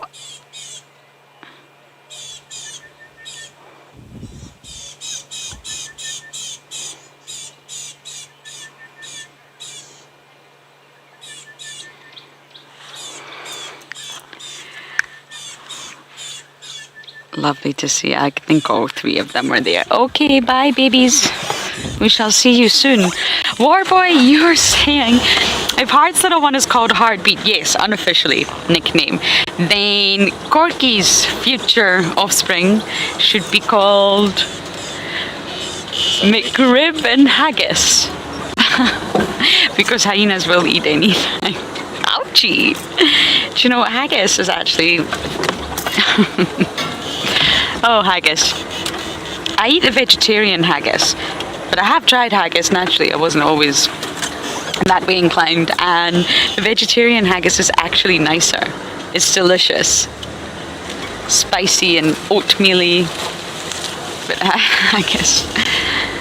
It's not something that we eat often in Scotland, I can assure you, but normally on Rabbie Burns night or any sort of Scottish themed celebration, you'll get haggis. I mean, we did have one called Brave Farm, I must say.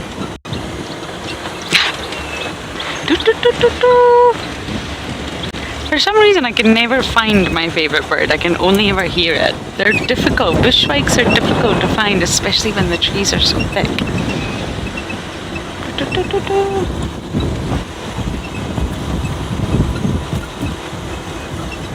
Okay, is that Heart there? I think I saw a body.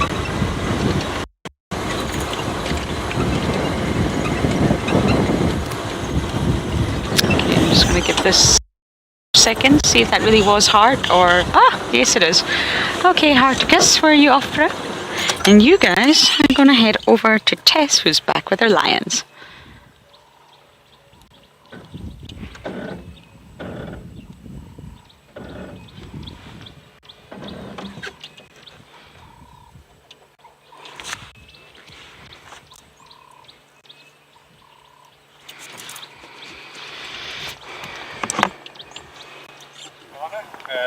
Just on the traffic side of Okay, so exciting stuff, everybody. We have just arrived at the dam where the lions were this morning. And surprise, surprise, we can actually see some now. It is so lovely to be able to say that we have got some of the lionesses next to the dam. So I can see two at the moment, one lying right next to the water on the left and then a head sticking out on the right. And they seem to be going between the water and then back towards the area of the carcass.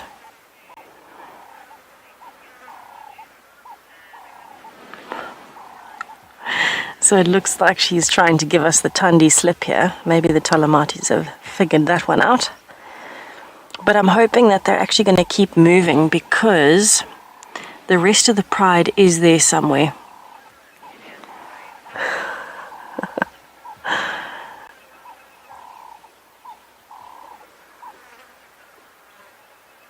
It definitely looks like there's a little bit of thinking going on here. And I'm not sure, I think, because the sun is starting to come out now, I'm not sure if they may be considering moving off a little bit further into the thickets. I'm not sure exactly where the carcass is in relation to where that lioness is. But from what we can deduce from where they've been walking backwards and forwards in the last this morning for those 3 hours and then the last little bit, I think it's somewhere just on the other side of the dip of this long grass behind the guaris. And I'm sure there is still some of the meat left. Because they'd already eaten, I don't think they would have finished a buffalo calf carcass already. But you can see how easily they blend in there. So we are going to have to try our previous spot again as well. We were in this morning, a little bit of a gap through the brush on the other side of the dam, just to see if we can see them a little bit better, because it sounds like most of them are lying towards the edge of the dam. And if that is the case, then we might get them, if we're lucky, in a small gap. But for now, it's just the one lioness. You can just see her head as it looks like she might be standing. I don't think she's lying down, because if she was lying flat where she is, I don't think we'd really be able to see her. So she might be standing and thinking, looking around. We do still have quite a few vultures in the area. They're all perched up in the trees though, so that makes me think the lions are lying still very close to the carcass.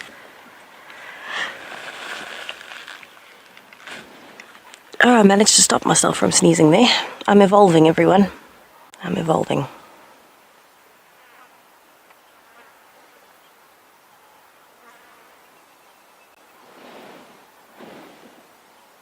Right, so there you can see some vultures in the background in the trees. It looks like it's still mostly white-backed vultures. I haven't seen any hooded vultures. So it is a little bit strange that they wouldn't be here first, because they're normally the first to arrive at any carcass. But that being said, because the lions also ate something different yesterday, they had another buffalo, there might be more vultures that went straight to that one, and then some came here. We can definitely still smell the carcass where the lions had stashed it last night.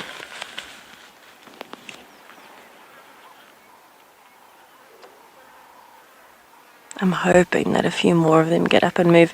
We are going to try and reposition a little bit. And then hopefully we can get you a clearer view and see how many lions are here. But while I try and do that, try and get to the other side of the dam, we'll go over to Lauren. She's managed to follow Hart, who's now having a bit of a spa day. Well, this is where Hart was heading off to. It was a busy day at the spa. And she had a little water walk, not quite the elephant style, but she had a little skip approaching the dam, and then, it's really not been that hot today, but I think she's really full. She probably had half of that buffalo to herself. No, I'm only teasing. It's a life of feast or famine, as you know, so they do gorge themselves. Lions do the same thing. Leopards do the same thing. And now we have the low-felt spotted seal, a unique species, rare and endangered.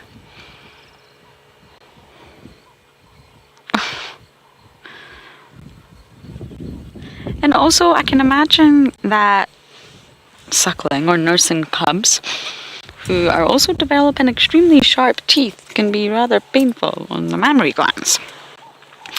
So I'm sure she's also just sort of soaking up. Water can cool any aches and pains in your joints and cuts and wounds. It probably helps that, to be honest. I can't imagine a hyena cub yanking away would be an entirely pleasant experience for the mother.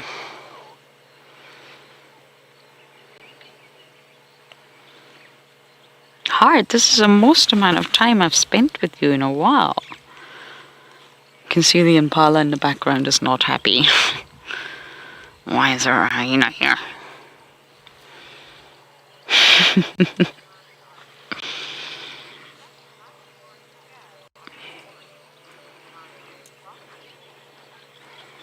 Eyes on spots, you're saying. Is that mud or scat? Scab. Scab on her forehead.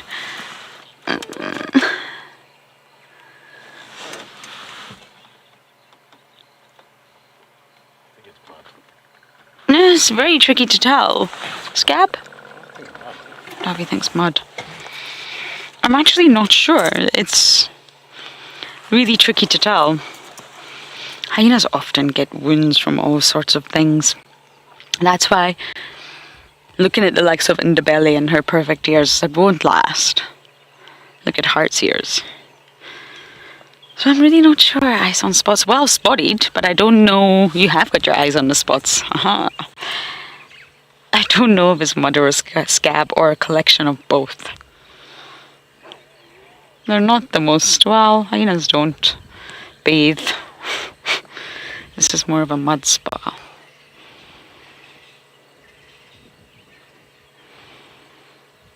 What do you smell, my beautiful girl?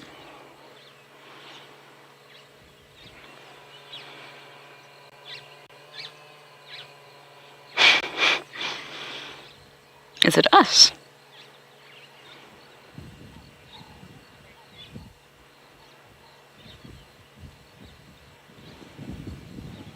Tracy, you're saying Heart is being cool in the pool. Do you hear that, Heartgus? You're too cool for school in the pool. There you go, Tracy. I edited it. She's smelling something.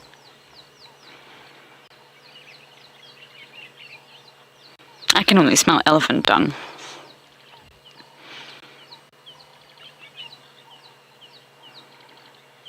All those chemoreceptors at work trying to sort of analyze all the different scents and chemicals in the air, sending that message to her brain so she understands what she's smelling.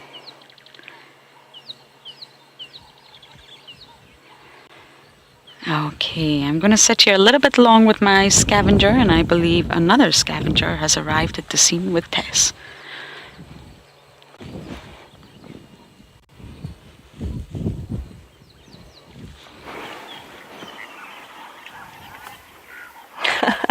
Speaking of scavengers, we can actually just see a vulture creeping along the edge of the dam there. And it is a hooded vulture, which makes me happy. But just behind it now, that's a lion, just above it. So it's actually feeling like quite a brave vulture today, walking straight past a lioness. It looks like she's lying with her head away from us, and she's lying just at the base of that fallen tree, the root section that you can see sticking up. Just in the grass on the right, that is one of the lionesses lying there. You can kind of see the panting, you can see the moving of the lighter section of the stomach if you watch very carefully. So it's definitely been a game of maneuvers again, trying to find a small gap, but we've done it for now. As much as it's not a great view, we can see that that lioness is looking nice and full. And from a wider angle, every now and then we can just see a little glimpse of a paw moving through the brush on the right-hand side. So the rest of the lions, it seems like, are lying somewhere towards the right, and I think those are the ones that we actually saw standing up further to the right instead of on the left. So we're testing Odie here. We're giving him quite a tough day with all of the focusing he's got to do. And there are actually quite a few vultures on the ground. I'm quite impressed.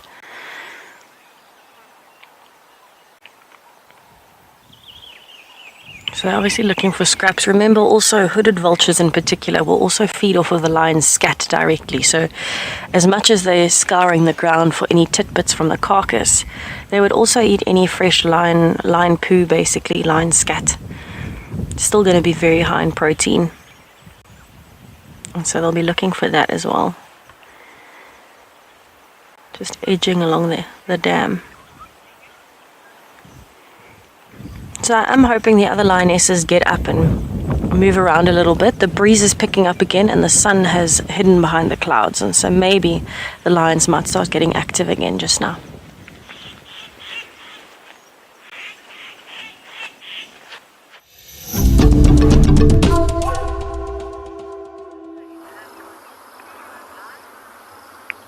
Welcome back to Eco Training Pridelands. At the moment we are looking at an African spoonbill that's busy resting after it was busy feeding. And when they do feed, you'll often notice that they move their head from side to side, and they use that broad spoon-shaped bill for snatching little fish as well as tadpoles in the water. It's also, interestingly enough, actually one of the close relatives to ibises. However, with ibises, it has fairly straight fairly decurved bills. These guys have big, broad bills, and it once again gives you a good identification or indication of what different food types a bird might be actually feeding. In the case of the ibises, they probe specifically for mollusks and other things, and they actually have specialized sensors on the bill that's known as a Hapsop Achilles, which can detect edible from non-edible particles when they push their bill into the mud. Coming back to the spoonbill, there's interesting things that I would like to share with you about them, and that is that they often will associate with larger species such as herons, as well as species such as hippo and crocodiles, and they will wait for these to start feeding, and as they move and create a disturbance at the edge of the water, they'll often also disturb small little fish, which they will then catch.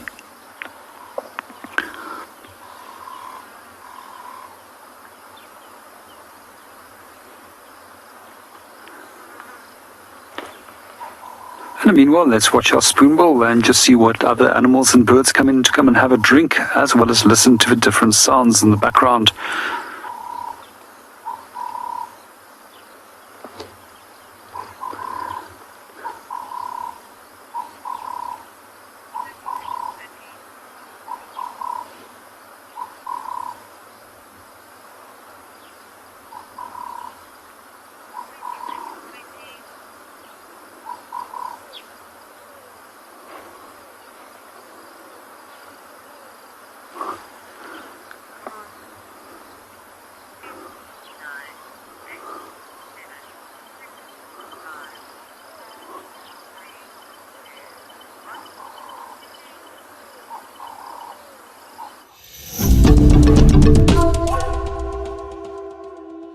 We're still sitting just watching hard.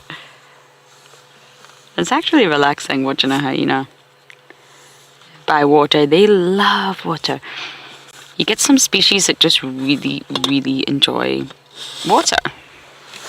And then you get some species that just won't. I get to leopards. I've never ever seen a leopard swimming. I have seen photos of a leopard that's maybe run away from something and got wet, but really you won't. And then you think of jaguars. And they've specially adapted a technique to utilize the water to hunt. But hyenas really are remarkable. They just love it. It must just feel so good. But after this, we will take a turn past the den side to see if anything's happening and explore that side. Carla, not so much. It generally is a summertime thing. It gets really cold here in winter. I don't think people realize how cold it gets. The sun is often shining and the skies are blue, but the temperatures are, especially in the morning and the evening. So not so much, but if you do get a really hot summer's day, they might. All depends on the water levels and, of course, the ambient temperature.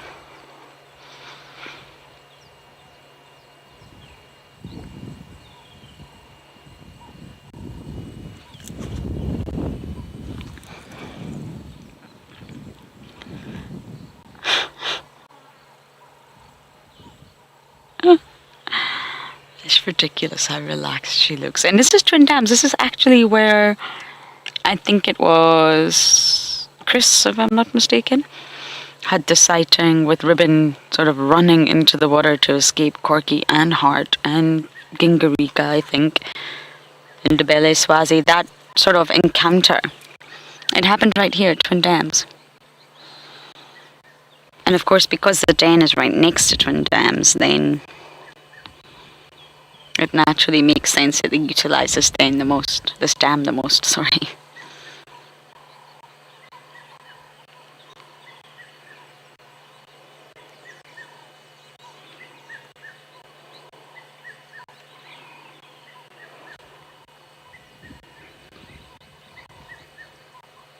Red-chested cuckoo going crazy there. And then the woodland kingfisher trying to compete with it.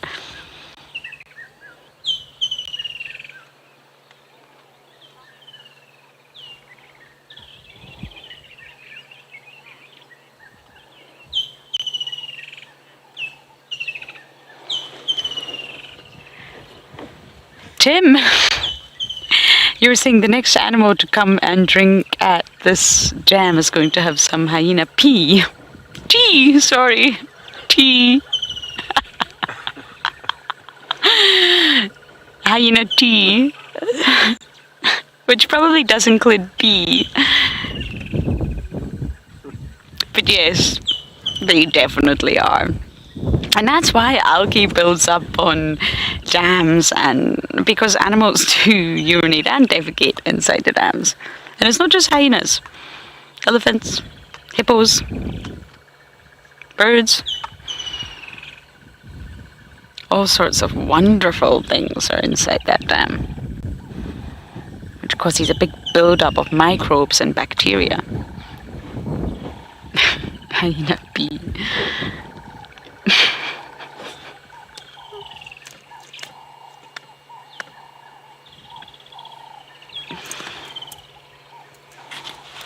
Okay, I think we will say goodbye to Hart. And just quickly swing by, because time is really everything when you're checking a den size. It's really important that we strictly adhere to that. Hart, you have a jolly good evening. You look like you are. Goodbye.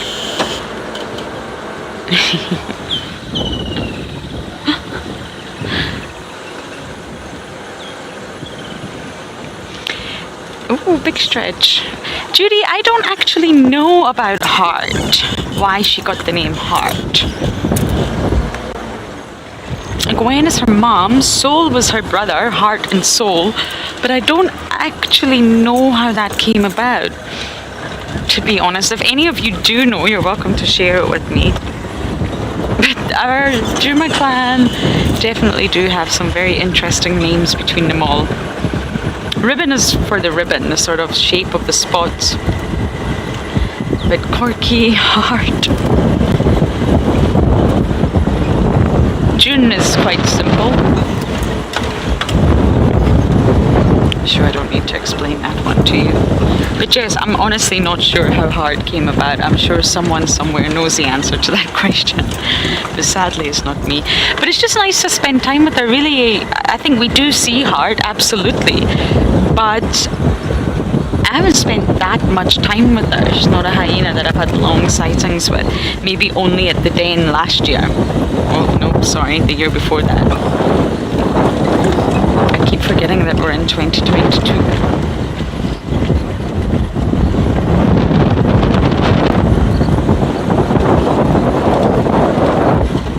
The wind is picking up. I'm sure you can hear that in my microphone.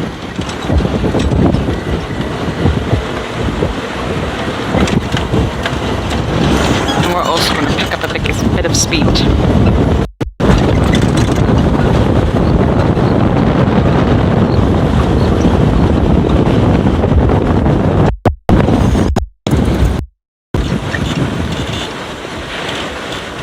Okay, we're going to go to the area of the den, just have a little check, see if anything's happening, and we're going to send you guys over to JP, who's at the waterhole.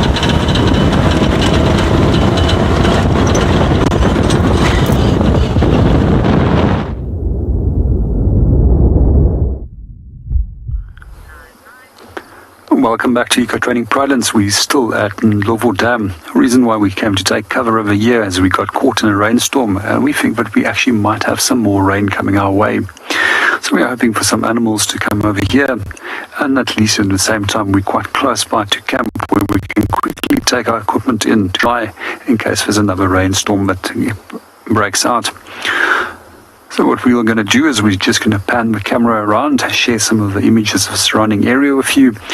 And if there's anybody that has any specific questions that they would like to ask, they're more than welcome to pose those to us, and we'll gladly try and answer them to the best of our knowledge.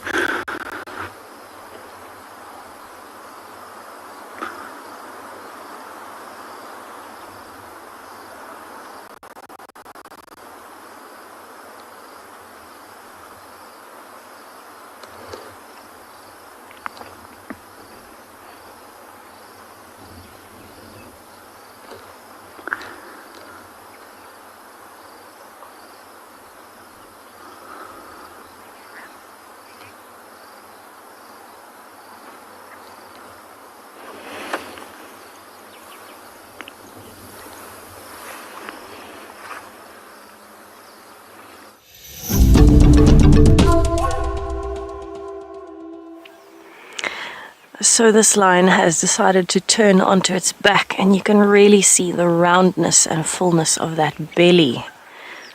It's like they have eaten themselves into a very sleepy state. Typical lion fashion. Eat as much as you can and then pass out for most of the day. And this is exactly why lions can sleep for so long every day. It's not a surprise at all when you can see a belly that big. We have repositioned a little bit, so we've got a bit of a wider view now on the opposite bank. And what we're hoping for is that we'll see some more activity of some of the others maybe coming down to drink or moving around a bit. But for the time being, the most movement that we're seeing is just when that lioness flips over onto her sides, like she just did, and the vultures as they're walking past every now and then. We still haven't had a view of the male, so we still can't confirm which male it is that is with the Talamatis at the moment.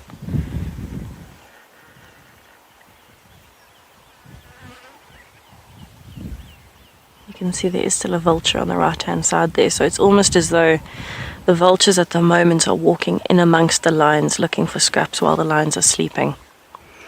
I would imagine that there are lions quite close to the carcass, because otherwise those vultures would be on the carcass. They wouldn't be bothering to look for scraps in the open area.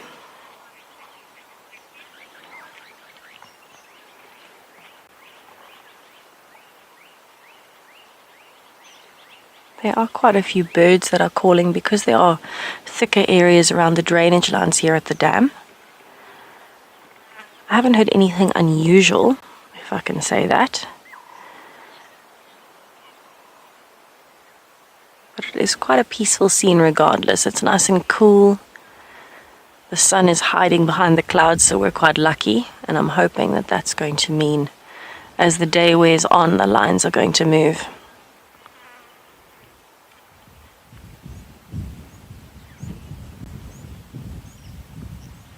Definitely very, very sleepy lions this afternoon.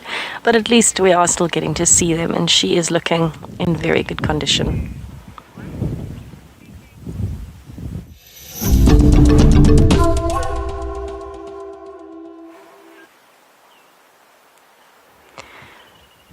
Okay, so we have got a little bit of movement there. I saw a paw. Oh, there's a face.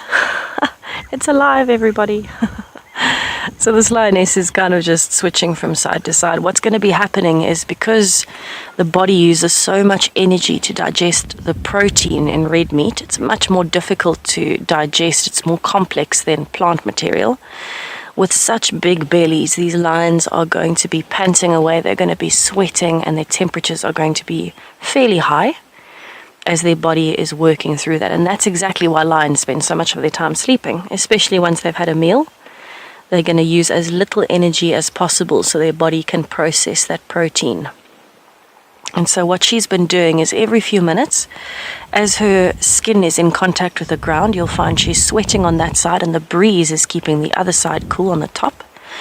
As the sweat builds up, she'll then turn over, The breeze will help to evaporate that sweat. It's going to cool her body a little bit, and then she can just keep rotating as she goes. She has been on her back for a little bit as well, with her big belly in the air. And that's just to try and get a breeze over the whole stomach as she's lying there, because that's where the thinnest hair on her body is. It's her most vulnerable position, but it is worth it when you're trying to cool yourself down and you've got the protection of the pride. She's more than happy to lie in a vulnerable position. It is fairly unusual in a sense that the lines are quite split up, it seems. We can't see where the carcass is, so we don't know how many lines are lying in a clump around the carcass. I would imagine there are a few lying close together, but for one lioness to be lying off to the side like that is a little bit unusual, because normally, as much as they've eaten, as hot as they are and as hot as it can be out here, you'll find lions in a bit of a puddle together. They'll lie almost on top of each other. They're normally always touching each other. And that lines up with the complex social structure and the bonding that lions have. One of their biggest and most successful strategies that they use, being the biggest predator, is their social structure. They've got very strong bonds. And that's how the pride stays together and can be successful. So normally, even if they are hot, they'll be lying on top of each other.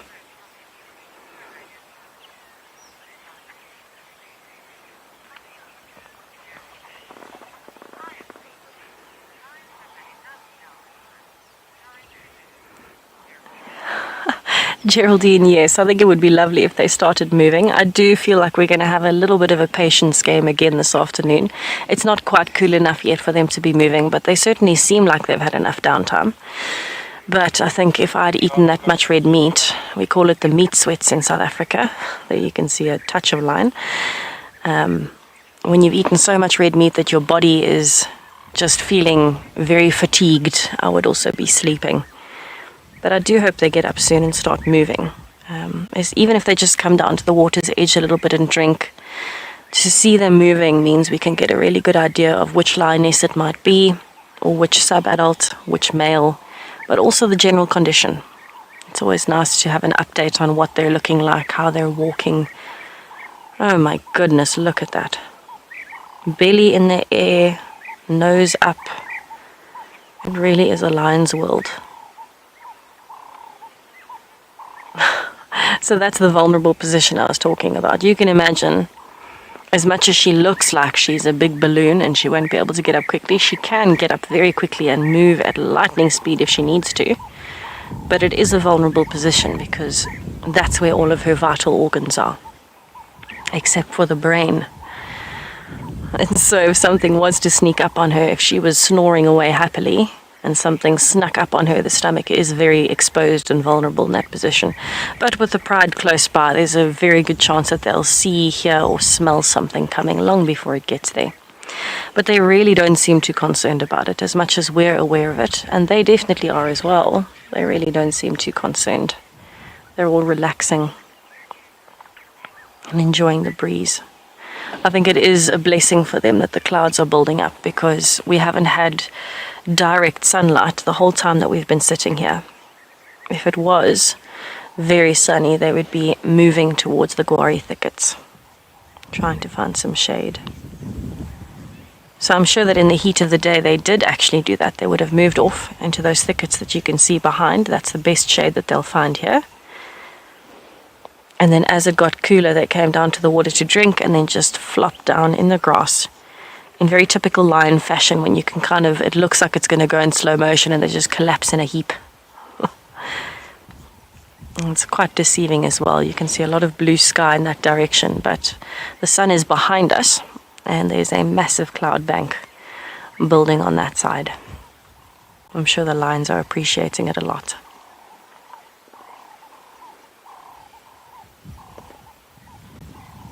I know that everybody is very keen to find out whether this might be dark mane that's with the pride. I have not seen even a glimpse of the male lion here. I know Lauren and Owen had a very brief glimpse of him yesterday, but we're still not sure which male lion it is. It was at a very far distance. You can imagine it's quite tough to tell in a very quick moment as a lion is disappearing into the thickets which lion it might be. But in terms of the dynamics of the Talamati pride, the two males that have been interacting with the pride most recently are dark mane and the Mbali male. I do believe the Mbali male was sighted yesterday somewhere, so it might be more likely that it is dark mane here. But we cannot confirm that. Lions can move such incredible distances overnight, and especially if there's something like a carcass. They'll hear the commotion, they'll smell it, and they'll come from kilometers away to investigate. So you never know, and so I can't make a confirmation until we have actually seen the lion and can definitely say it is that particular lion.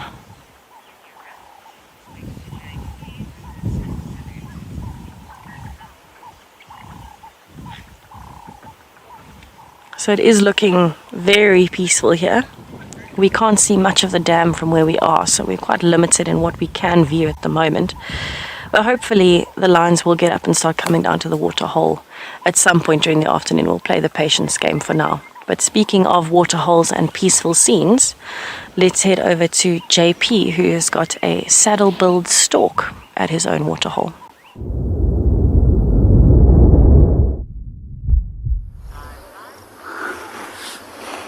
Welcome back to Eco Training Pridelands. We're still at Ndlovu Dam. Unfortunately, we don't have any lions at our dam, but the scene is pretty peaceful. If you do have any questions that you would like to ask us, you're also more than welcome.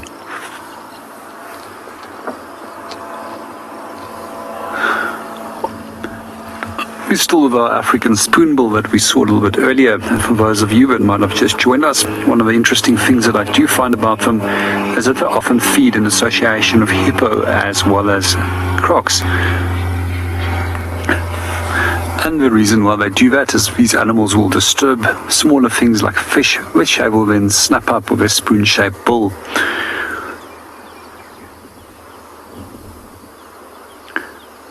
I just missed out there on one of the questions, if I can maybe just ask if it can be repeated.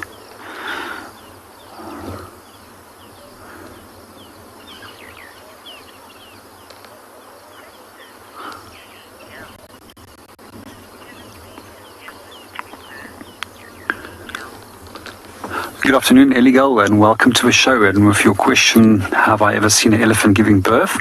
Unfortunately, I have never seen an elephant actually performing a live birth. However, once we did come on an elephant cow that actually had a calf that was stillborn. It was actually quite a traumatic experience for many of the guests as well, as that this calf was convulsing and it was lying on the ground, and the female was not sure what was going on. And there was also a number of the members in the herd which was very upset. At the same time, we had a number of hyenas that was hanging around on the outskirts, as well as vultures which were positioning themselves up in a tree in the hope that they're going to find themselves with a meal. The elephant cow, however, stayed there for several hours and protected the calf, although dead, from the vultures as well as the hyenas. Unfortunately, I had to leave the sighting, and I'm not quite sure what happened afterwards, and if the hyenas and the vultures managed to get their way.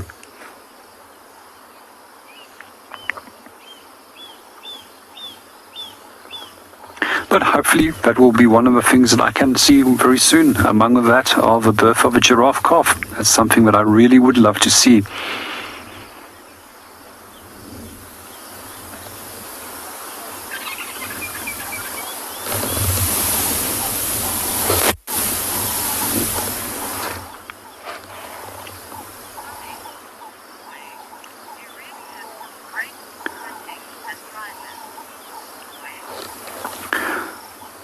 Good afternoon, Roy, and welcome to the show. And Pridelands never keep surprising us, and there's always something new that we can find over here. And it's also quite often when you expect things to be the least likely to happen, but something actually amazing just happens right in front of you. And it's just often a case of being in the right spot at the right time. However, skill also does add to it, and is good skill about knowing which animal sounds and bird calls to listen to, as well as being able to follow tracks, also enhances that whole experience and your ability to find these amazing things.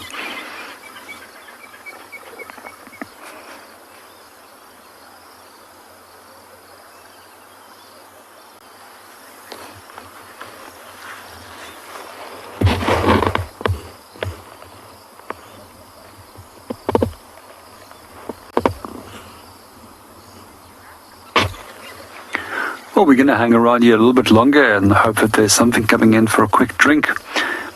Let's go and see what the rest of the team is up to.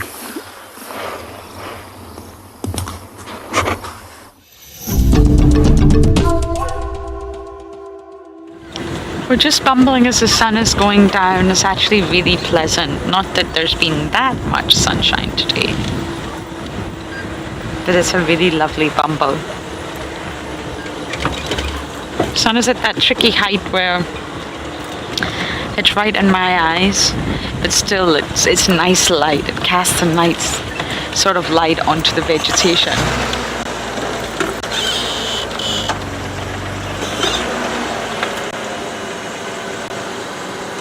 Sorry, I don't actually know what is happening here. Can you see that, Dobby? Caterpillars! How cool! I think they're at the top as well.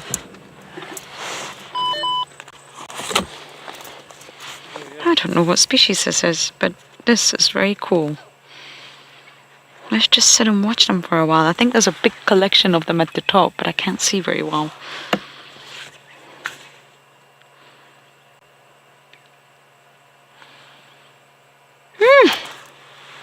Would you look at that?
Isn't this so cool? A little bit creepy, but also amazing to see.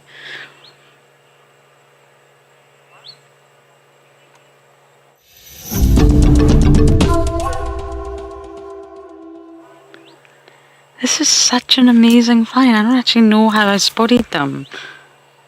I also don't know what species they are. It's clearly caterpillars. So everyone, insect fans, even if you're not insect fans, that's okay. If you can tell me. They're all up and down here. The sort of most disturbing part is right at the top. But Davy will get there. This one's on the move.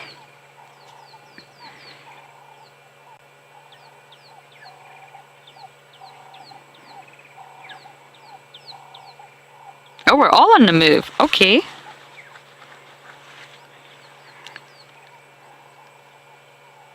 Oh, this is so cool.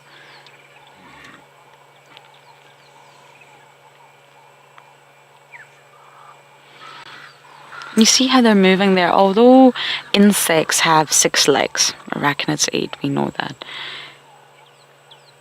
The larvae, the caterpillar stage of both moths and butterflies, they have what we would call sucker-like false legs, or they're called prolegs, because they have suction, and that's what's allowing them to move, and they're all attached to the abdomen, basically.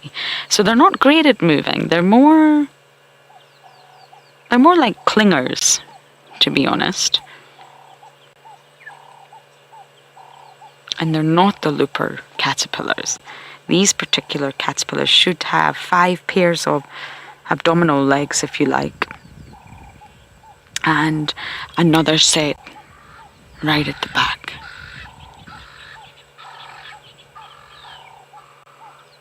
They're just sucking onto the vegetation and pulling themselves along.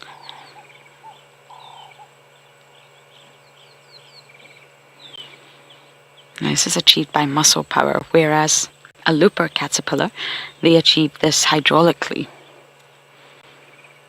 My goodness. This is unreal. It's making me squirm a little bit, but it's also fascinating.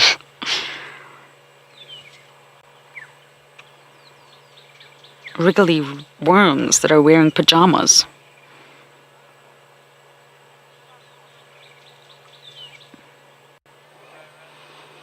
Oh, you're saying this is like one of the... What screensavers? Hypnotic. Hypnotic, yes. Hypnotic and also slightly disturbing. I can't take my eyes away from it, but also seeing those caterpillars all squirm around one another like that is not... Oh, you know what I'm saying. And there must be, what, over 10 individual caterpillars here. Unbelievable. I've been through my butterfly ID book, but it doesn't show you the caterpillar or the larval phase for every single species. So I don't actually know what species this caterpillar is. And once the caterpillars hatch, they've just got to compete with one another for food. They've got to get bigger and bigger and bigger, ready for the metamorphosis into the adult, which is all about reproduction.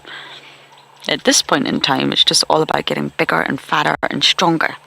Eat, eat, eat, chomp your way across the landscape. Chomp your way across the landscape. Not a bad way of being.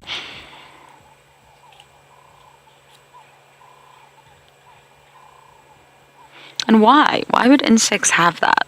A larval stage that is completely different in every way, shape and form to the adult stage. Why? Well, of course, it avoids competition. It creates a separate niche for the larval phase, who are eating their way through different host plants. Butterflies lay their eggs and moths on host plants. Plants that they know the caterpillars will hatch and immediately start eating. And it's different plants for different species. So it creates a separate niche for the larval stage and absolutely no competition or no threat to the adult stage of that insect. There's going to be no interspecific competition. The species are not going to compete because really a caterpillar is completely different requirements from its lifestyle in comparison to a butterfly. It's actually truly amazing. One of the reasons that butterflies are so successful.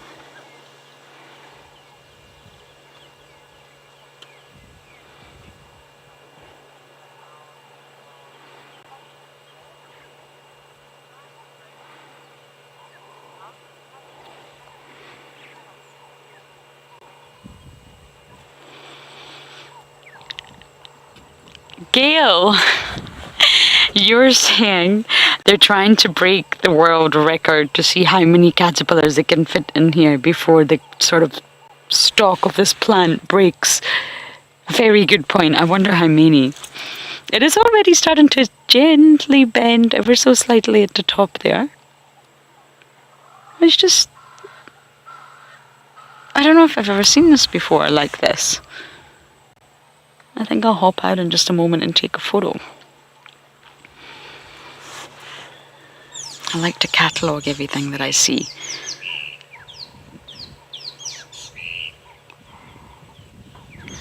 Wow. There are some down below, but they obviously don't want to be part of the world record competition.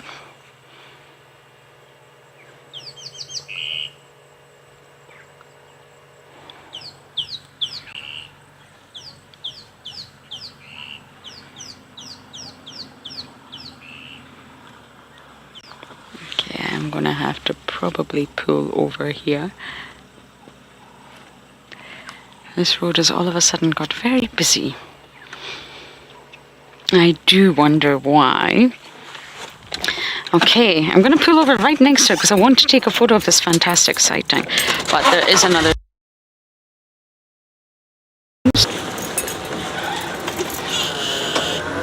Okay, I'm going to take a photo of this amazing find. I'll try and identify them all for you, and I believe Tess has got some vultures in a tree.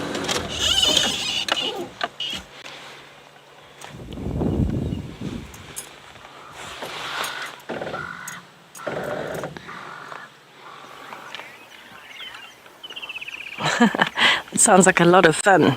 Over on this side, we have got a venue, a whole lot of vultures sitting up in a dead tree in the direction of where the carcass is. So I think they are waiting for the lions to move a little bit. We have repositioned again. We found another small gap.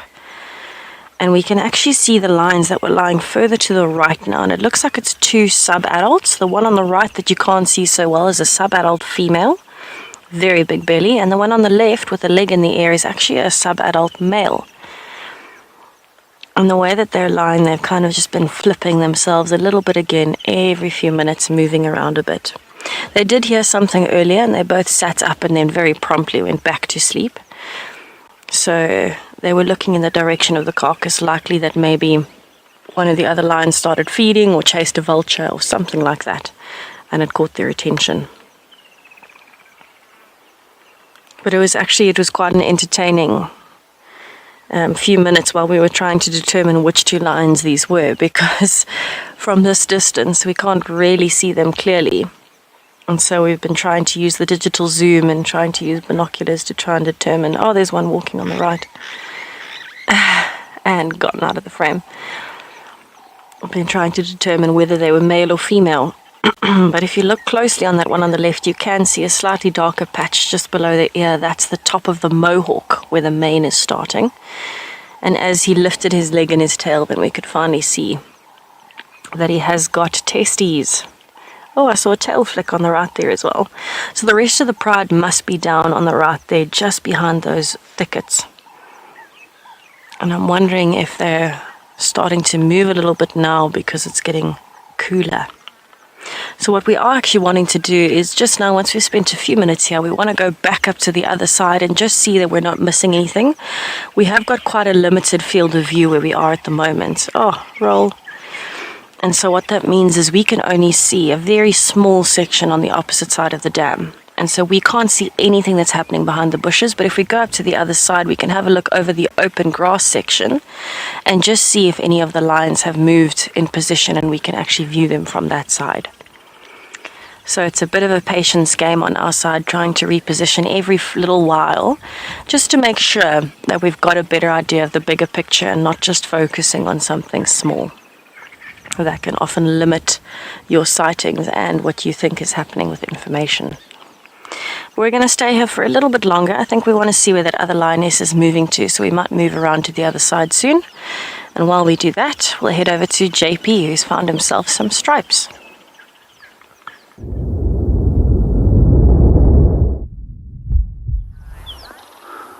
Welcome back to Eco Trading Prudence. At the moment we're watching a large herd of zebra, and there's an incredibly small little zebra in that group, and we really hope that we can get another glimpse of him. He's going to reposition the vehicle a little bit forward. A few moments ago he was actually trying to have a drink. A female has now stopped, and it's very likely that he's going to try again. Let's see if we can spot him. There we go, he's just moving off with a female there in the distance, still trying to follow her and still trying to nudge his muzzle underneath her belly so that he can get to the teats. He's now stopped and looked back towards us. I do find it particularly interesting is that when females do give birth, they actually move out of a herd, and then they'll probably spend some 2 to 3 days on their own with a young, so that it can impregnate on the coat pattern as well as on the scent of a female, imprint on the coat of the female and the scent, so that it doesn't start blindly following other zebras in the group. They have actually found that if you do have zebras that are born in captivity, they actually don't know who's mom and what's going on if they are not taken away separately away from the main part of a group. What's also quite interesting is that when she was moving away from us when we first arrived, it was a female with a young that automatically moved to the front, and then she was followed by another females at the back, and directly behind her was a herd stallion, or behind the group was a herd stallion to provide them with protection. And then very soon we discovered that we actually posed no threat, and they started relaxing again.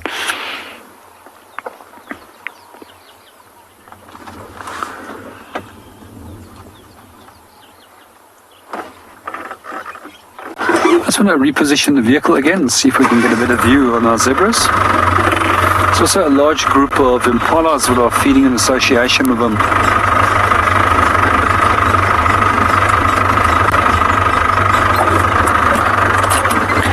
Let's see if we can get another glimpse on him.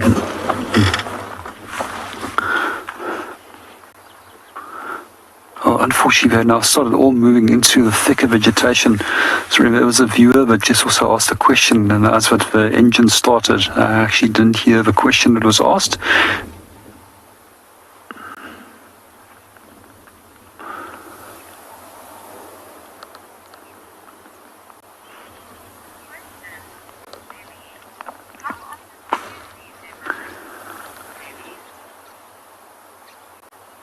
Good afternoon, Nelly, and welcome to the show. And with regards to your question, how often do I see babies?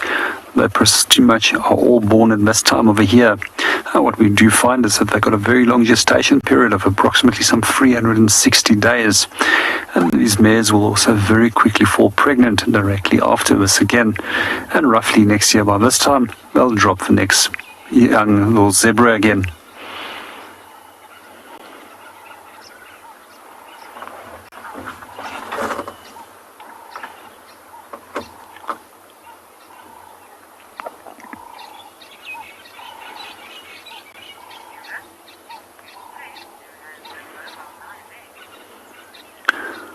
Well, we're just busy losing all visual of our zebras as we're moving into the thicker vegetation. Robert, let's go and see what Tessa is up to.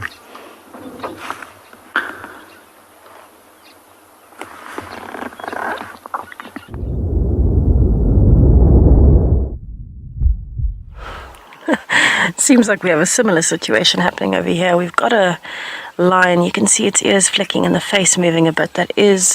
It's walked up the bank a little bit and seems to be thinking behind a guarri tree at the moment. So I just want to give it a few seconds before I reposition, just to see if it is going to move again. There's no point in us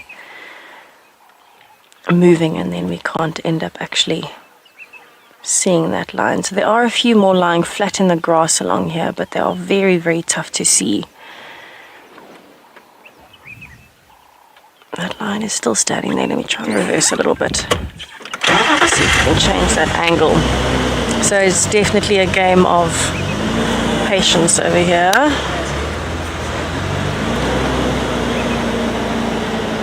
Oh, is that a bit too far now? This is so tough. Yeah, it's behind this quarry now. Oh my goodness. So we've got a game of back and forth going on. Trying to see if we can get a view. Further back.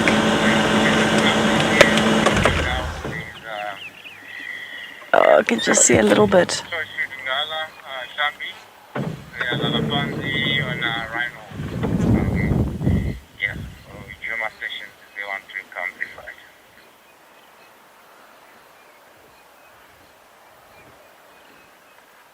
Oh my goodness. What a tough view. So we have managed to see the odd ear flicking. There you can see just the side. The lines seem to be very spread out in the long grass. I'm wondering if we maybe go a little bit forward. It might work, but the problem is we're on a slope, so the further forward we go, the lower down we get, and we can't see as much in the long grass.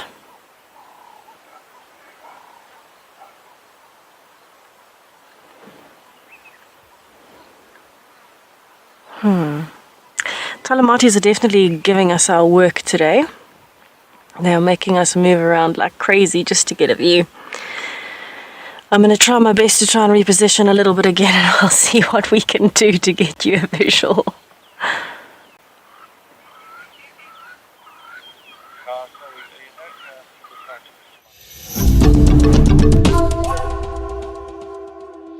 We're just admiring the skyline. Sometimes you've got to just stop and have a look at what's around you. The beauty of it.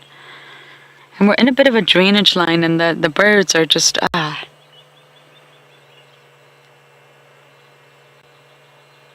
Drainage lines are the best place to hear bird calls and bush sounds, we call them.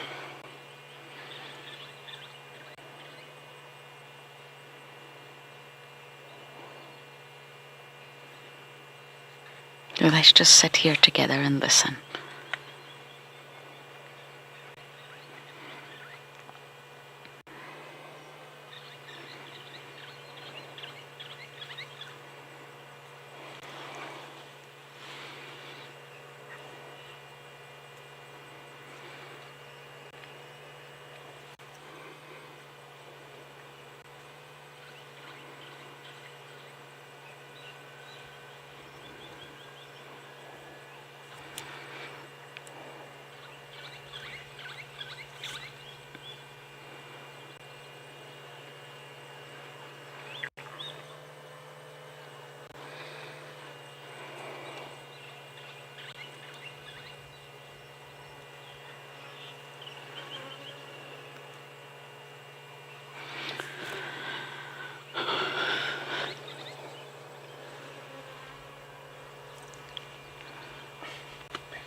Bless me.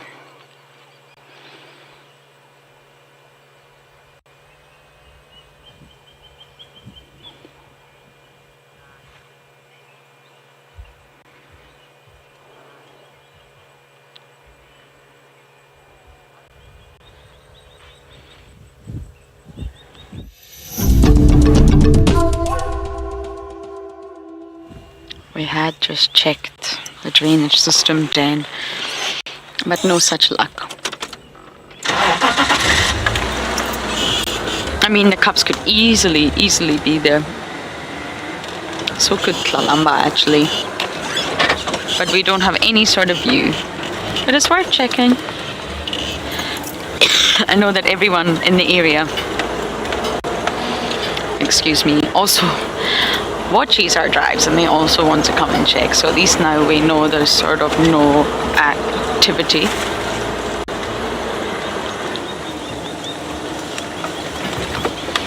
Picky! My girl, you said cherry spot moth caterpillars. Okay, I'll look that up. I'll write that down. The little sort of guide that I have is butterflies only, I'm afraid. I wish it was butterflies and moths, but that's okay. Cherry spot moth caterpillars. Thank you. It's the first time I think I've seen that I can recall. Picky, I don't know how you manage to ID all our insects, but you do. Well done.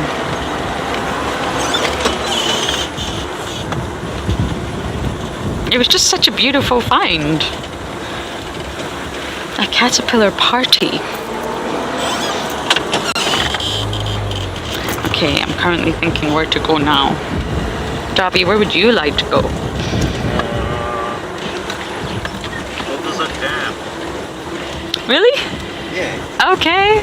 Alrighty. Darby wants to go to Buffalo's Dam. You heard the surprise in my voice. Sorry, everyone. Got a tickle in my throat.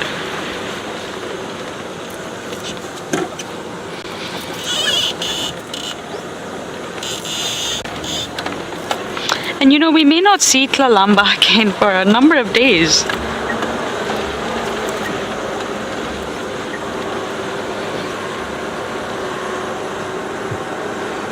Sassy, you're saying those caterpillars looked like a Hogwarts lollipop.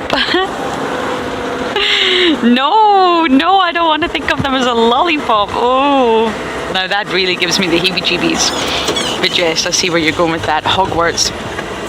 If only Hogwarts was real. It kind of is. It's just not magical, but it's based on a school in Edinburgh, not too far away from where I live. J.K. Rowling is Scottish after all. And she based Hogwarts on one of the sort of big elite schools in Edinburgh. The building, but unfortunately they do not practice magic, which is a shame. I would love to just say Wingardium Leviosa. But sadly it doesn't work out here in the bush. But in saying that, the bush had its own magic. And the bush is alive with its own magic. And one of my favourite quotes from, I think is it Alice Through the Looking Glass or Alice in Wonderland? I think it's actually Alice Through the Looking Glass. Those who don't believe in magic will never find it. Isn't that a great quote? And it's true, magic is everywhere, and the bush has its own magic that just draws you in. You've just got to look close enough to find it. Right now in summer, every tree, every blade of grass, every element of the vegetation has something on it. Spiders, ants, eggs, moths. It's incredible. Okay, maybe not so much in winter, but winter does hold its own magic. In winter, you see a lot more interest-specific interactions between individuals of the same species. For example, lion prides or leopards. Because winter is tough. A lot more kleptoparasitism happens in winter. In summer, food is very plentiful. But yes, now I'm imagining that caterpillar lollipop.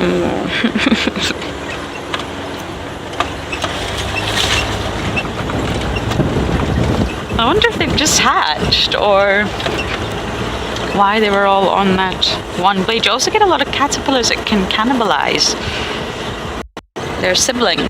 I guess they've all been laid by the same mother. Cannibalistic caterpillars.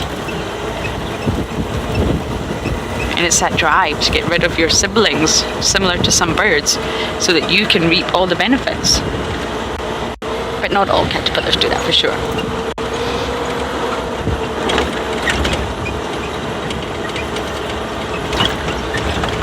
Okay, Davy wanted to go to Buffelshoek Dam, so we're almost there, but I believe Tessa is still sitting with her flat cats.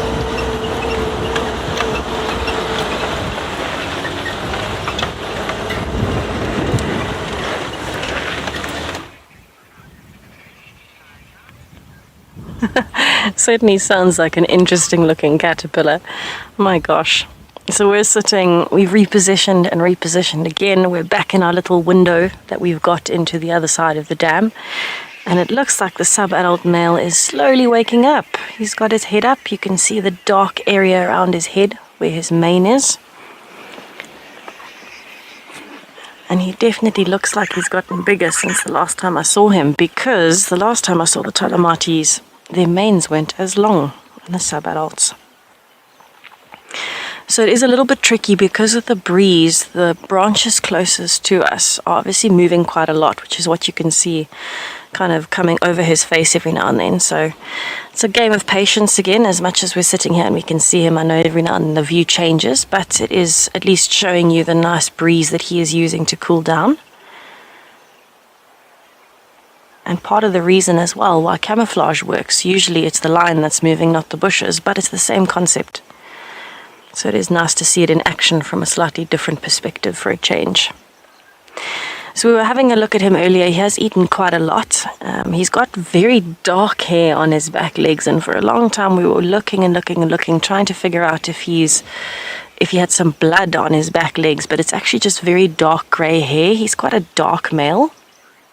And so you might find his mane would be similar to dark manes one day. If he gets to that age, he might have very, very dark characteristics, and you can see the start of that already.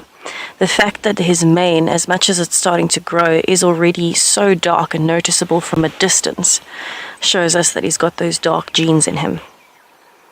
So if he does make it, I'm sure he'll be an absolutely gorgeous big male lion. Remember though, that being said, he is at the age now where they are starting to be ousted a little bit from the pride. He's getting old enough that his testosterone levels are growing by the day almost. And so when it becomes too much competition, you might find Darkmane might start chasing them out. I think at the moment, Darkmane's strategy is actually using the sub-adults as a bit of protection, which makes a lot of sense because he's a male on his own. As much as he's part of the Evoker Pride, or the Evoker Coalition, I should say, with Blondie and Mohawk, it's quite a strange situation where they've split, but they're still a coalition and have been split for years, but still might interact. He would need the protection of the sub-adult males in this pride in terms of muscle power. So if there are other males like the Mbali male that comes in, he would need the sub-adult males to help him defend the pride if it came to it, especially now that he's getting older. So it might be one of those instances like the Birmingham young male where he stayed with the pride for an incredibly long amount of time, and for him it was for protection. Here it's actually the other way around. Here Darkmane might be using them as protection. A little bit of extra force or power. But I think he is going to be quite a big boy. Just the size comparison between him and the lioness that's been on the right. It's another sub-adult. They're a very similar age. He is a lot bigger in body size already.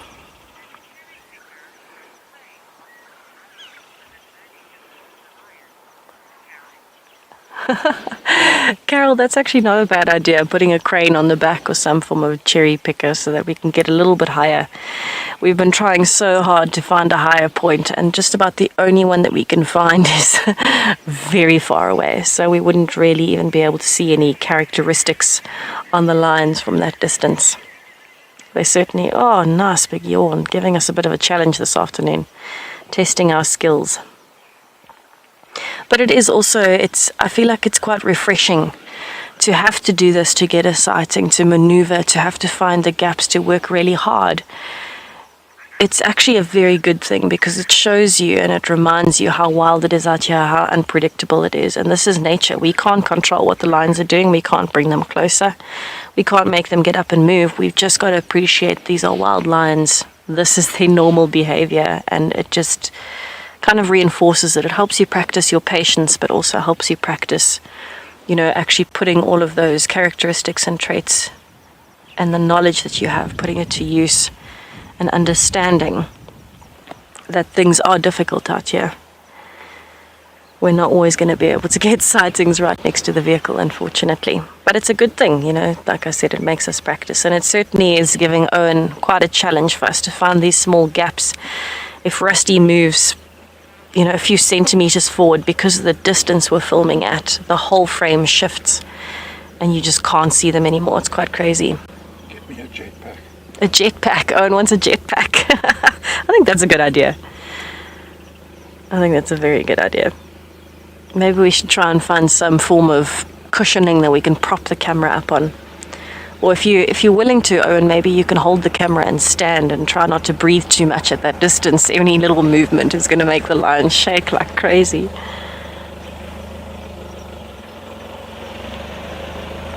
So we've got a vehicle passing us here. Just letting them come past. Oh, look, he's grooming. This is a good sign. This is a very good sign. Starting to lick the paws, using the paws to clean the face. I wonder if he's going to get up soon and maybe have a drink.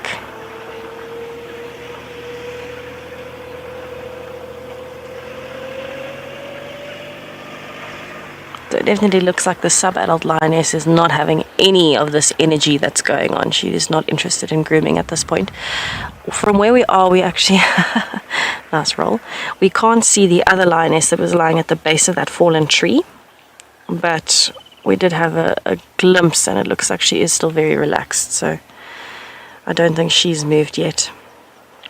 I think the lions are just going to take the opportunity this afternoon in typical lion fashion, sleeping 20 of the 24-hour day, if not more today, they're so full. I think they're just going to take the opportunity to wake up as slowly as they can.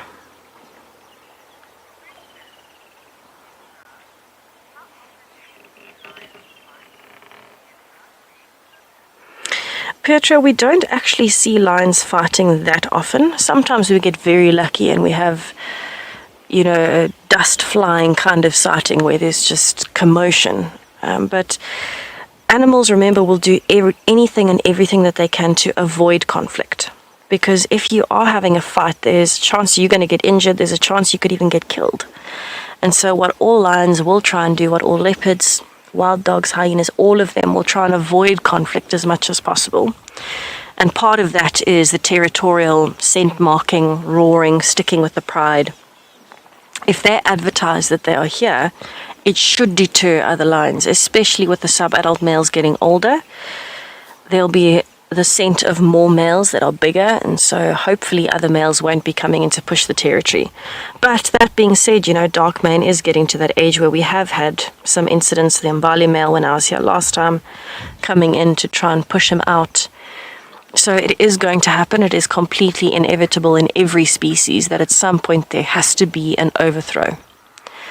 So there will be conflicts. We don't get to see it all the time because, it is a large area. We can't be everywhere all the time. But at the same time, they are trying to avoid the conflict as much as possible. So, in the 4, almost 5 years that I've been in the bush, and then if I think about it, actually all the years that I've been visiting the Kruger Park before that, in my 27 years, as far back as I can remember, I don't think I've seen more than maybe 10 lion fights, really decent lion fights, if that. And that's a lot. So it's not something we get to see often. They'll try and avoid it as much as possible. And you can see why. Look at them. They're looking so relaxed. They're not interested in it.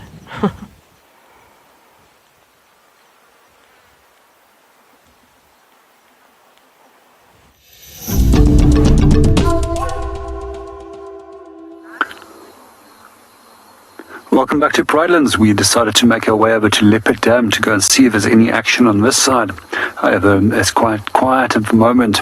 But what we do hear is some distant vocalization of elephant that is making their way into this direction. A number of other calls that you might hear is that of a Diederik's cuckoo, as well as rattling cisticular and a crested barbet that's calling. We're just going to be dead quiet and allow you to listen to all the different sounds in the background while we're just passing the camera over the water.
So not much has changed here in the last 3 minutes.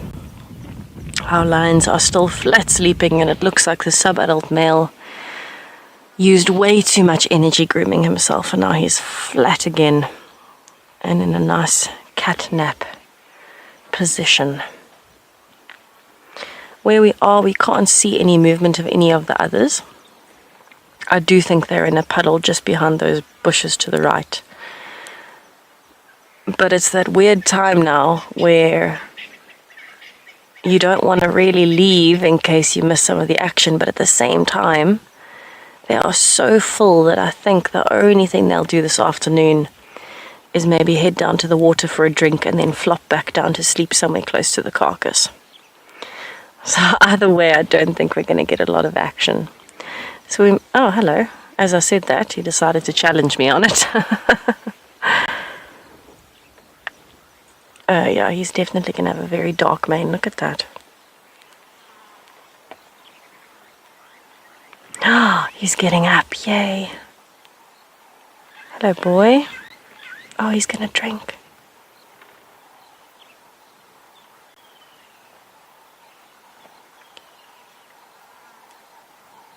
He is so lazy that he is sitting while he's drinking. That is what an overfull lion does, everybody. Yeah, I agree, Odie. It's time to start up the jetpack. See if we can get a higher view of that.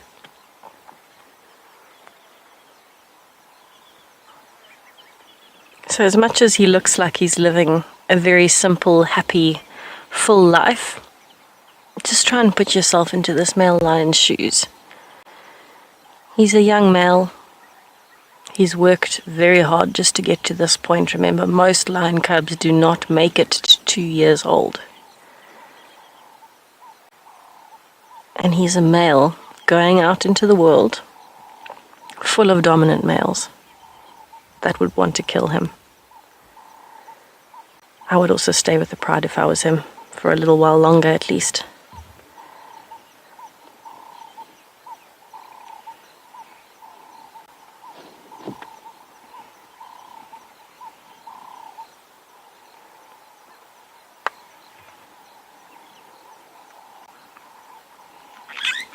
It's also quite typical to see a lion drinking for a very long time. Remember, he will have eaten a little bit more as well than the sub-adult females, and possibly even more than the lionesses, because he is that size now where he is bigger. And he's starting to exert and show a little bit more dominance as he's getting older. And so he would have fought to get to that carcass just as quickly as Dark Mane or the male lion, whichever male lion is here, would have done the same. So he's got even more water that he has to drink to try and help that digestion along. He's actually laid down now.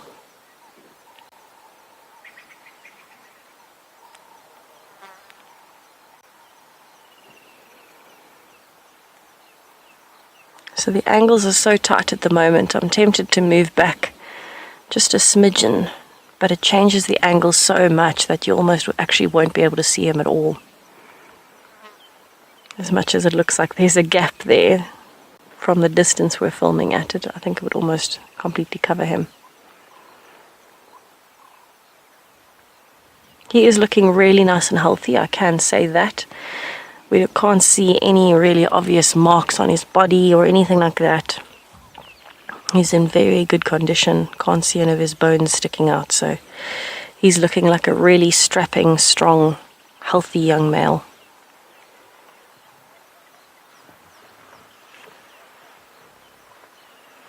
I wonder if he'll get up and move away now that he's done. Oh no, not done yet. Just checking his surroundings.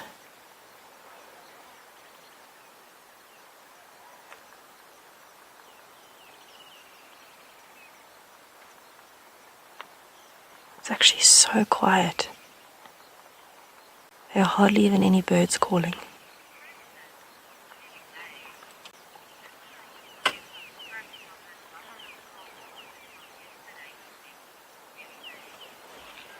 Ellie Mae, I'm sure that the hyenas would have gotten a few scraps. It looks like there are so many tracks up and down the road to where the carcass was hidden that they might have actually prompted the action from the lions to move the carcass away.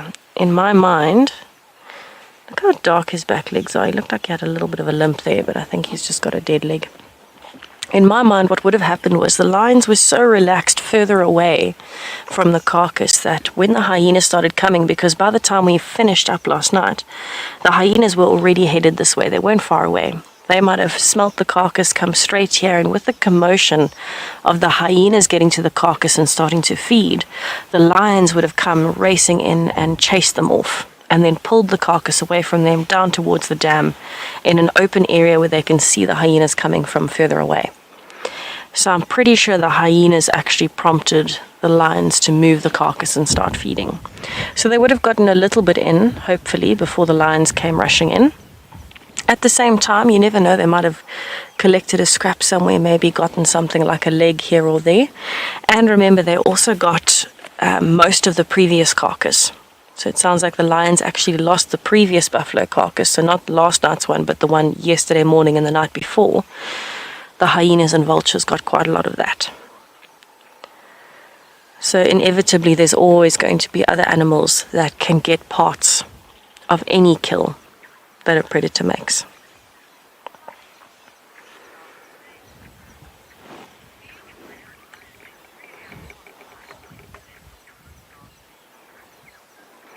Dark mane lover, yes, it is a very tough life for a male lion. You know, I think there's a very unfair idea of a male lion's life. Everybody thinks they're very lazy, they just let the lionesses do all the work and the hunting. And yes, they do let the lionesses do the hunting when they have the opportunity to, but they actually move between the different prides. Within a male lion's territory, you might have 2, 3, even 4, if it's a big area, different lion prides underneath him. They've all got smaller territories. His territory covers all of them. And so he has to spend his time not only mating with any females that come into estrus, but defending those prides and defending that territory. So they walk much further than the lionesses do, patrolling the boundaries, scent marking, which takes a lot of energy, roaring as well, which also takes a lot of energy. And then, making sure that they're active enough around their entire territory that other males don't start wandering into the territory. And then on top of that, anytime they do have an interaction, it can be fatal. It can really injure them so badly that they die, or they might actually get killed by the other lions. So not many males actually make it to the age where they can have their own territory, which is anywhere from 5 to 6 years old. Sub-adult, if you've made it to 2 or 3 years old when you have to leave the pride, you're already about 1 in 4 males that have managed to do that. And then from there, now you've got to go out into a world where there are so many dominant males already in the territories, and you've got to try and find yourself a gap where you aren't going to have big males following you around and trying to kill you.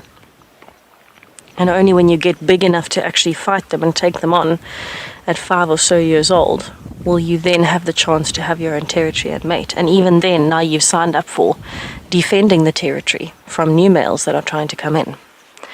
So I think life in general in the bush is very challenging for every animal. There's a lot of challenges they face every day, but male lions definitely do not have it easy.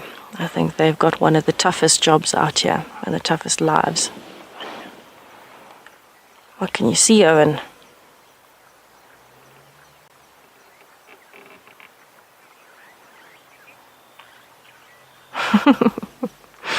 Okay, so we're going to sit here for a little while longer and just see what happens. It does look like there's a little bit of activity happening.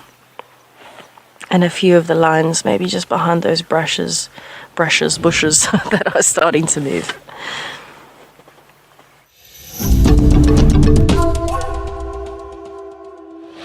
We're actually just going to stop because, well, we don't have any animals, but also look at that skyline. It's very dramatic. It's a mixture between a glorious hot sunny day and also really stormy skies ahead. It's beautiful. I still think something's looming. We do need a bit more rain here, I think. I don't feel summer's in full swing. But I'm also going to take a break for a moment and just sit and enjoy this sunset with you all.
Isn't it stunning?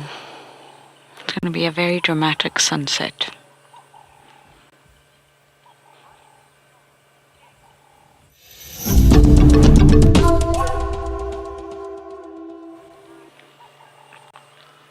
Look at that skyline.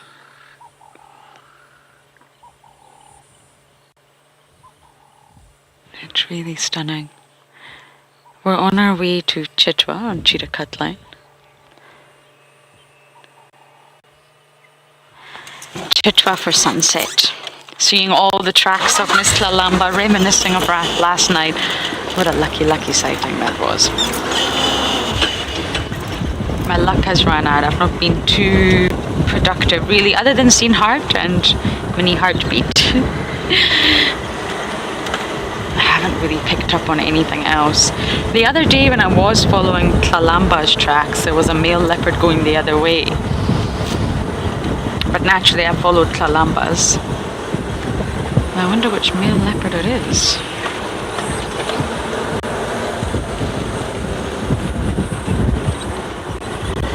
If he's not been spotted, then probably not Wati. The ghost of Juma.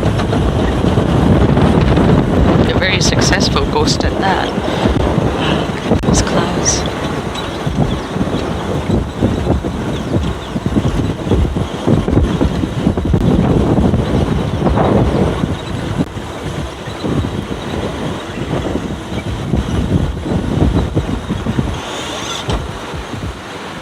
You see that big bird up there, Davi, against a backdrop of the clouds? I say big bird, it doesn't sound very accurate at all, but from far away I would have no idea, but now I know it's an African harrier.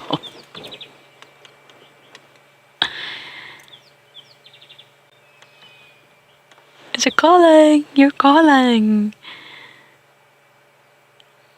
With your big fluffy feathers.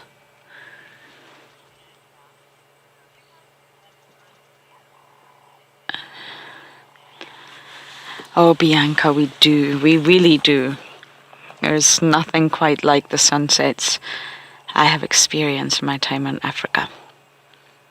From Kenya, Ethiopia, Namibia, South Africa. I'm not sure if you can hear it calling. We are quite far away, but it's calling. Although the Maldives, I must say, it's pretty much up there with the Maldives. There's nothing quite like looking out to the sea and not seeing anything. No landmass, no lights, no light pollution, no buildings, nothing man-made, just sea. And the sun drops. It's like you're looking at the end of the earth.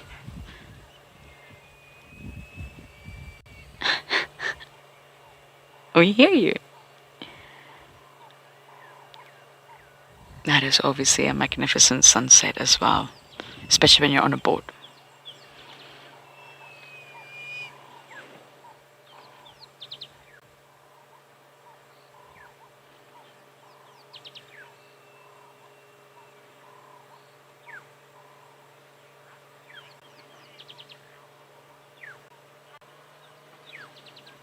Oh, isn't that nice to find an African harrier hawk against that gorgeous skyline? But I'm not the only one appreciating the sky tonight.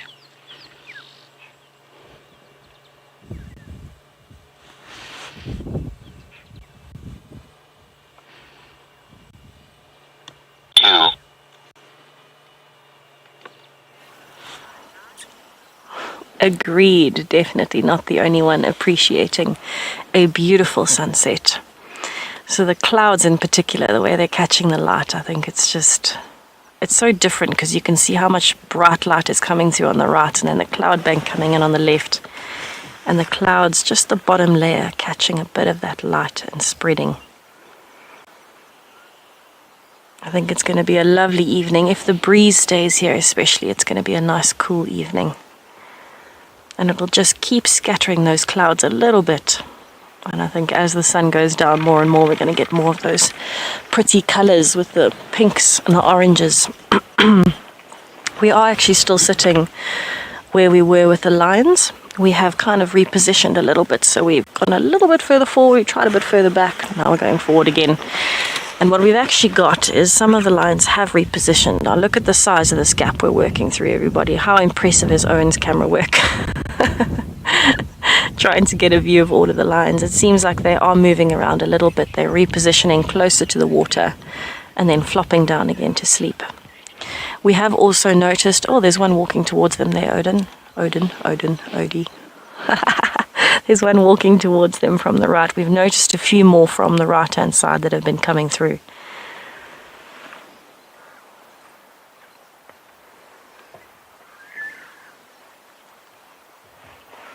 That looks like another sub-adult male, also a nice mane growing under his neck. Where are you going, boy?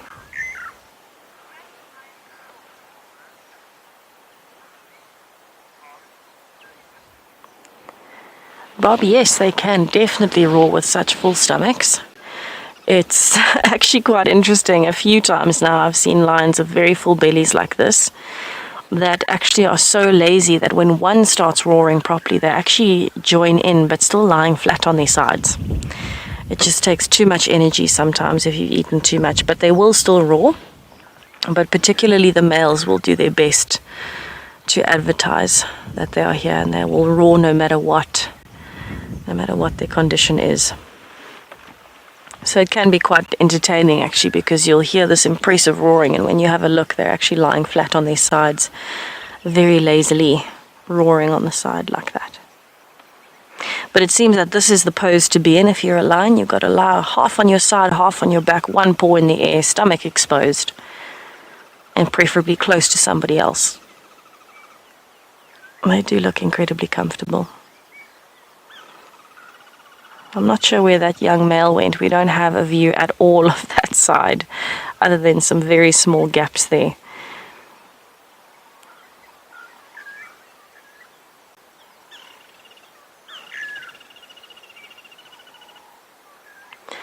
So on the right-hand side is where we think the rest of the pride still is. Every now and then through the guari thickets you can see some of the grass coming through from the gaps. In that grass we're occasionally just seeing a face or a paw that's moving, and that's why we know that some of them are lying down in there. And it seems to be the direction that the last two lions have come from. So maybe that puddle I was talking about, they're all just cuddling somewhere there. The temperature has dropped quite substantially now, so I wouldn't be surprised if we do see a little bit more activity as it's getting darker. But where they are at the moment, the more light we lose, the less time we have, because the infrared light, there is no way that we will get those lines with the infrared light where they are. So we've only got a little bit more time that we can spend with them, and then we'll have to move off and look for something else.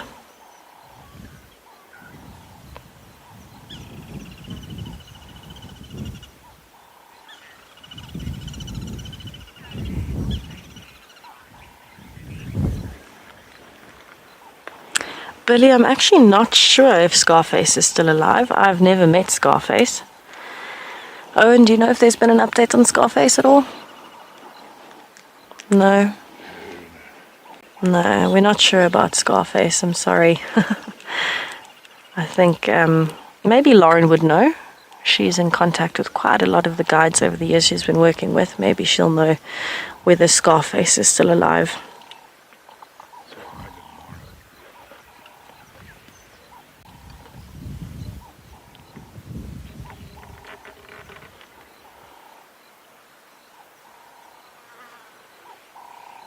Yeah, actually, Owen, you're right. If I'm not mistaken, there's a Scarface line in the Mara. And as far as I knew, that Scarface is dead. But I might be wrong on that.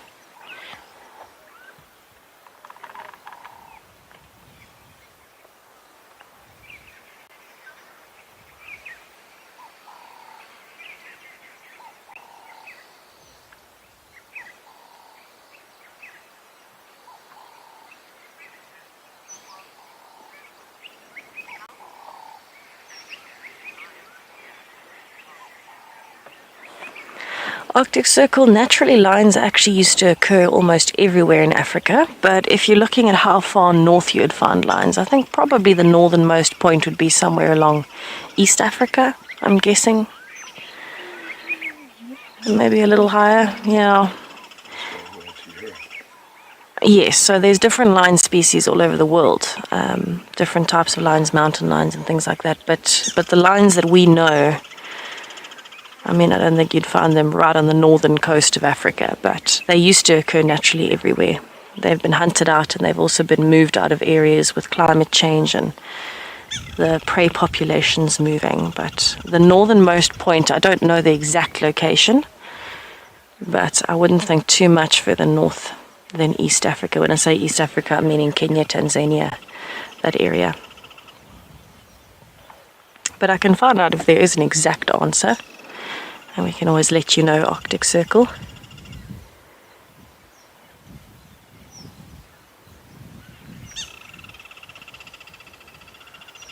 I'm actually not sure which country would be the northernmost in terms of where the lions are found. One of those challenging questions. Got to combine all of your knowledge and try and dig in the back of your brain trying to think which countries all the lions will occur in. I like these challenging questions. Keep them coming. They force me to learn more.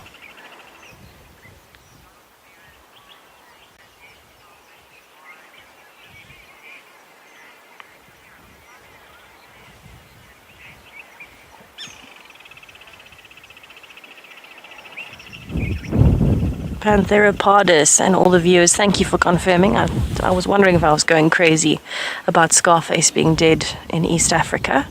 I'm not sure if there's a Scarface down here, but yes. James would say he's shook off his mortal coil. Yeah, I remember that very clearly. There was actually somebody with him when he passed on.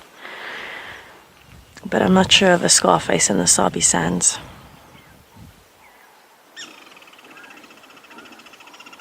I'm sure many lions would actually, if you think about it, I'm sure many lions would be nicknamed Scarface from somebody or the other because they often have so many scars on their faces. The official Scarface in East Africa, I think everybody knew, but we'll actually find out if there have been any lions called Scarface in the Sabi Sands. Officially called Scarface, not nicknamed Scarface.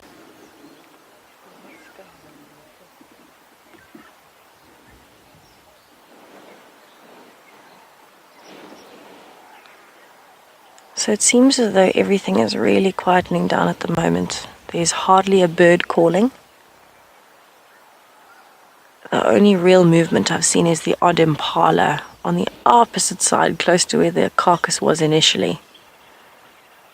And then one crested barbet that has not really taken many breaths in the background somewhere in the drainage line. And I think it's got to do with the weather. Because the light is dropping very quickly and there's quite a strong breeze, the temperature has dropped. And so the birds are actually starting to find somewhere to sleep for the night. Everybody's quietening down a lot. Now that should mean the lions are going to get more active, but I'm sure, as you can tell, with bellies this big, with having eaten a whole new carcass today and a separate one yesterday and the night before, they are very full, and I highly doubt they're going to move far. And if they do, it'll probably be somewhere around midnight or 2 in the morning, some arbitrary time, very, very late in the night or early tomorrow morning. So I don't think we're going to miss much action here when the light fades. I think they're just going to be repositioning as the evening goes on. I would imagine that the male lion is lying fairly close to the carcass somewhere. Probably also very flat. But I would imagine that he's somewhere close to the carcass because he would want to defend that and stay close by.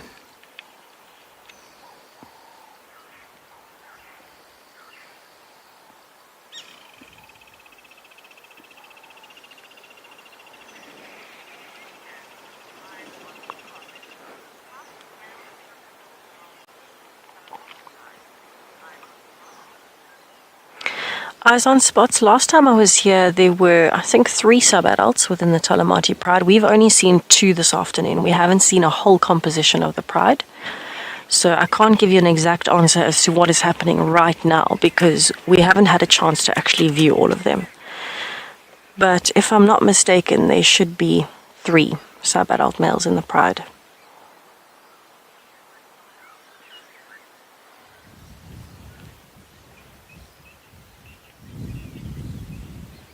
You're making me double guess myself, though. Amazing how that happens when you've been away for a little while and you come back and you think, hang on, am I missing something? And we have got some vultures that are now starting to perch as well. So we'll spend as much time as we can here with the light fading so quickly, and hopefully they do start moving soon. But for now, we're just going to sit and see what else happens and if we get a view of any more of the lions.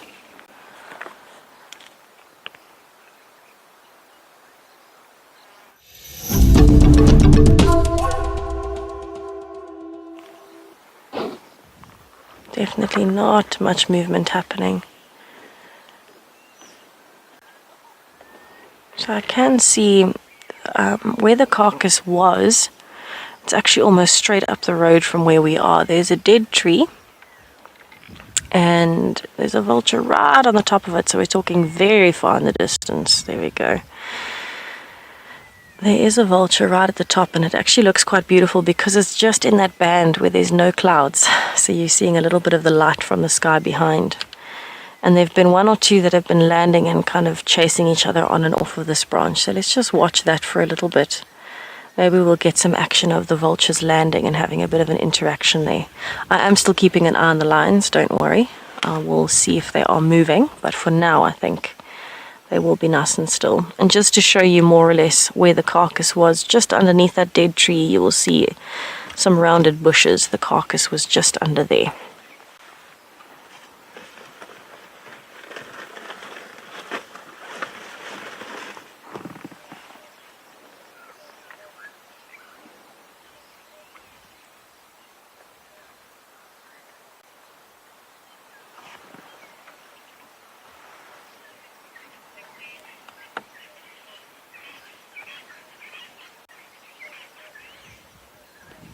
So the vultures have been coming in kind of from the left-hand side, which is where they've dragged the carcass towards the left-hand side of the road. But it looks like it's just that one that is relaxing on top of the branch there.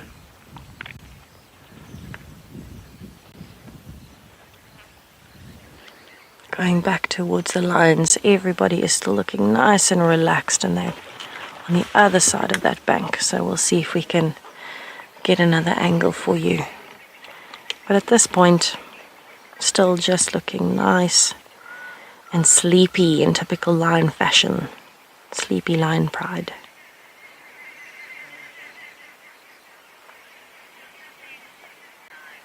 I wonder if we'll get them moving before the sun goes down. I definitely hope so.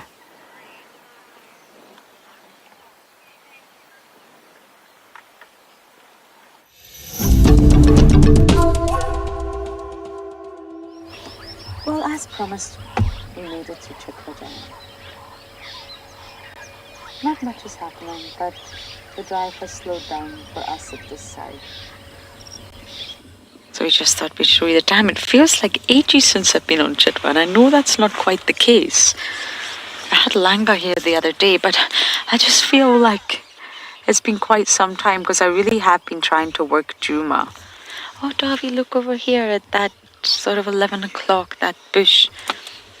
Can't see what it is from here. Underneath, there's a Chitwa gosling family, and the goslings are getting so big, they almost look like adults, but the mom and dad have managed to retain onto, I think, 6 of them. It's very sweet. I see them every single time I come here. This particular family have done really, really well. They do look young when you see them, but they're not chicks anymore.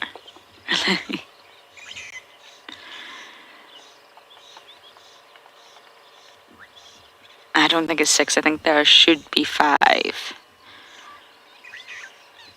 But yes, I used to come to Chitwa during my last and every single drive. It was so productive with leopards. But this time around, I've really been working Juma. You got to work Juma if you want to find animals, especially since it's just Tessa and I driving around.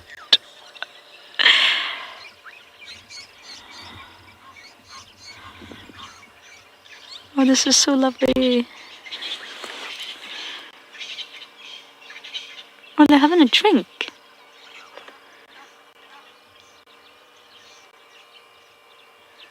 There you go, there's another chick.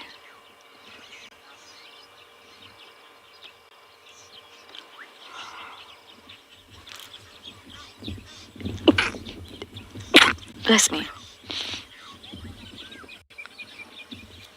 Billy, that's the one. That's what I was trying to think of. Yes, they're like teenagers.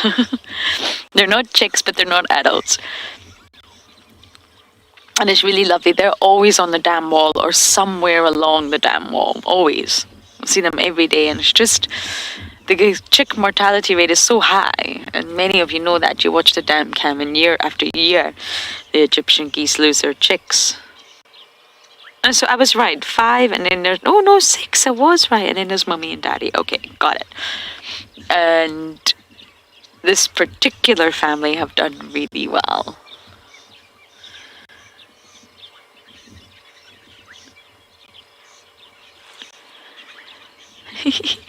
Oh no, wait, is that more? I'm confused now.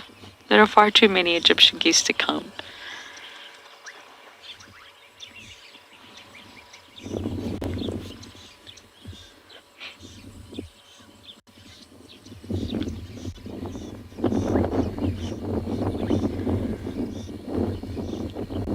Wow, this is like a whole squad of them. Squad goals right there.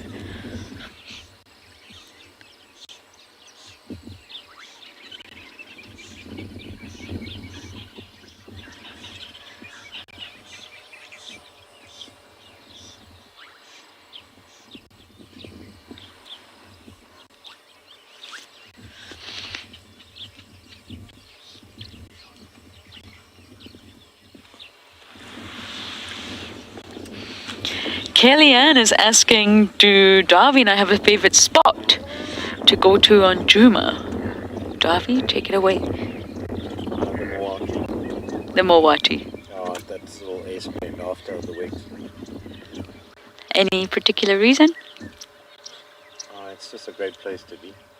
You just love it. Okay.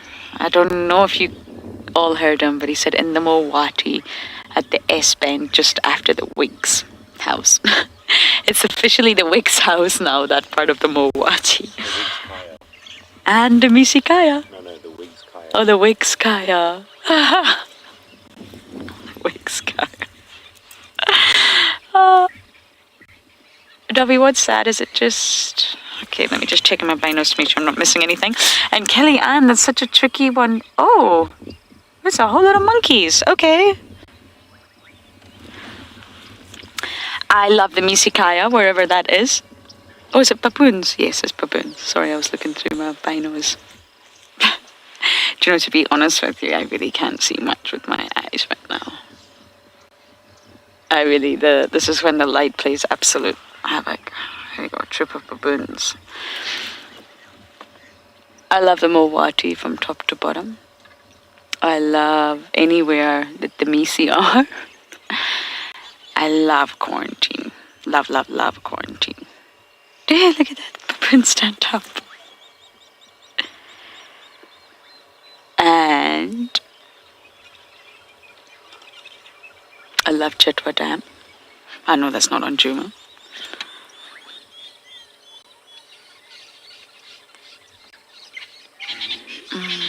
And right now my favorite road is Twin Dams Road. But there are so many places. This must be the Chitwa troop. Chitwa troop of baboons, not monkeys.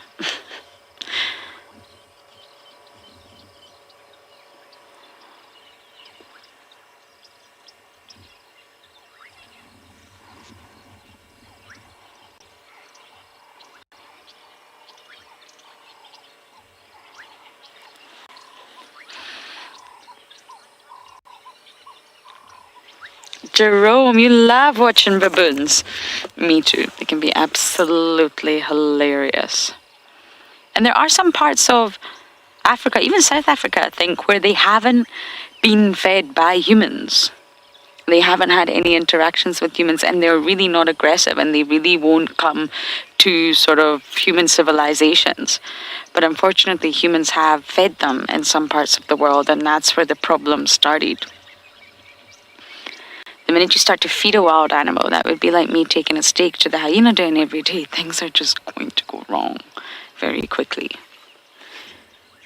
But baboons can be very sort of gentle and relaxed around humans in specific parts of Africa where they haven't been fed.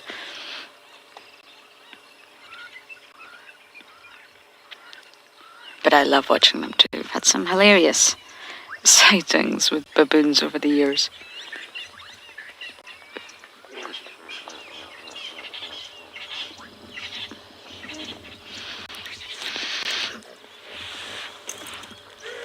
Barbara, this is interesting because I never ever heard about this. I think it was Granny Bumble. You messaged me to tell me that Davy apparently says that monkeys are his spirit animal. I wasn't here then, and apparently he did. Davy, do you also feel a connection to baboons? Oh, they climb trees too. So. It's all to do with the climbing trees aspect. That's why monkeys are your spirit animal. Nothing else. Not the fact that they love the kitchen and raiding the fridge. No. No. Okay. Yes, he does feel a connection to baboons. I didn't know that. I was very surprised to hear that that's your spirit animal, Davy. Oh, there you go.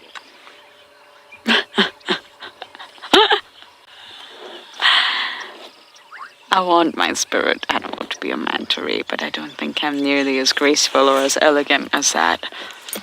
We'll maybe have to settle for a pufferfish.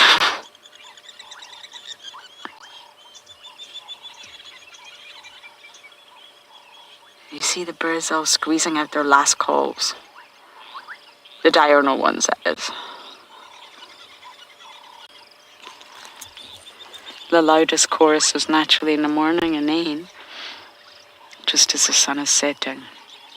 I can hear the bubbling casinos.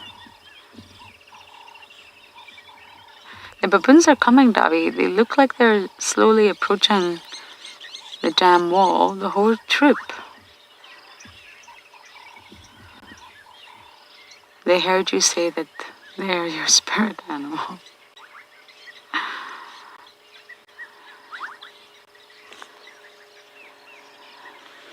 They were there just a second ago.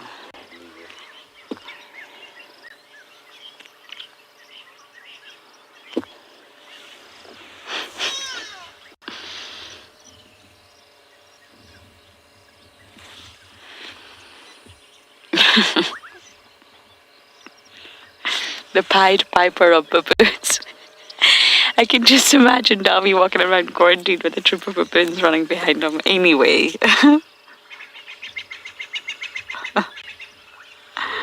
I can't see them now. They were literally just there. I wonder if we can drive a little bit closer. Sometimes not all baboons are completely accustomed or happy with the car being around, but we can try. They should just be at the end of the dam wall. But we're really losing light, actually. It's getting dark quickly.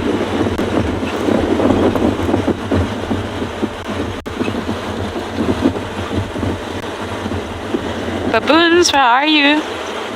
Davy's here.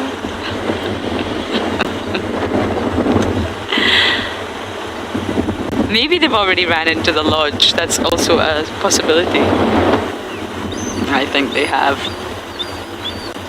Sorry, Davy, the baboons have gone. They didn't wait for you. But we are going to sit here and just admire the southern side of Chitwa Dam.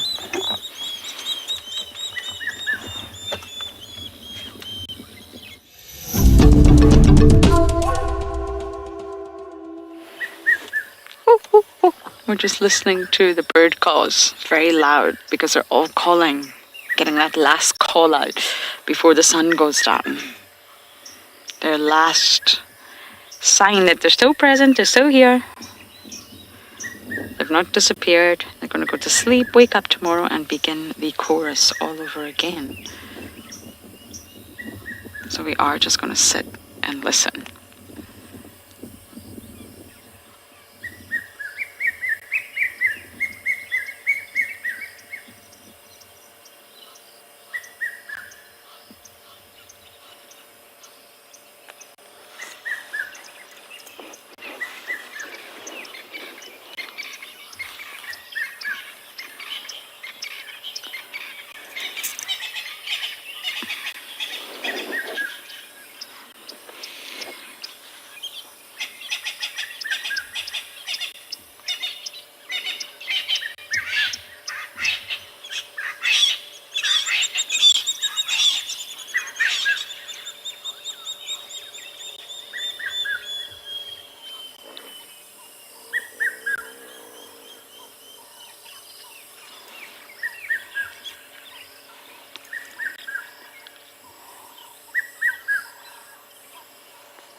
Isn't it just incredible? There's no need for me to say anything. The birds are doing that all themselves.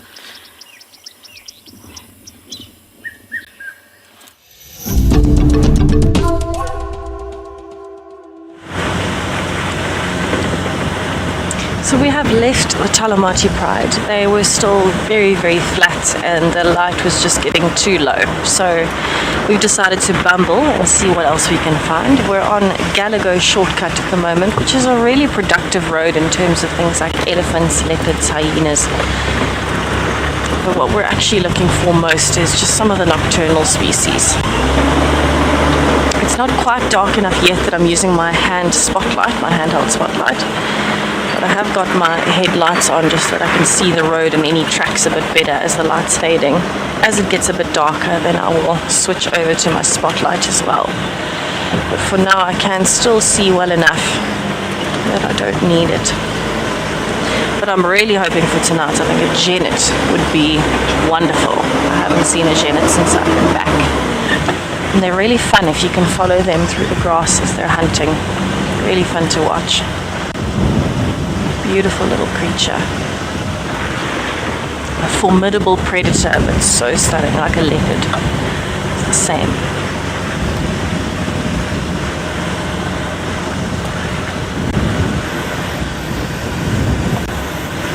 So this road will actually come out at Vuyatela access, and from there it actually leads down towards Quarantine, which is back to camp area. But it goes through some drainage lines.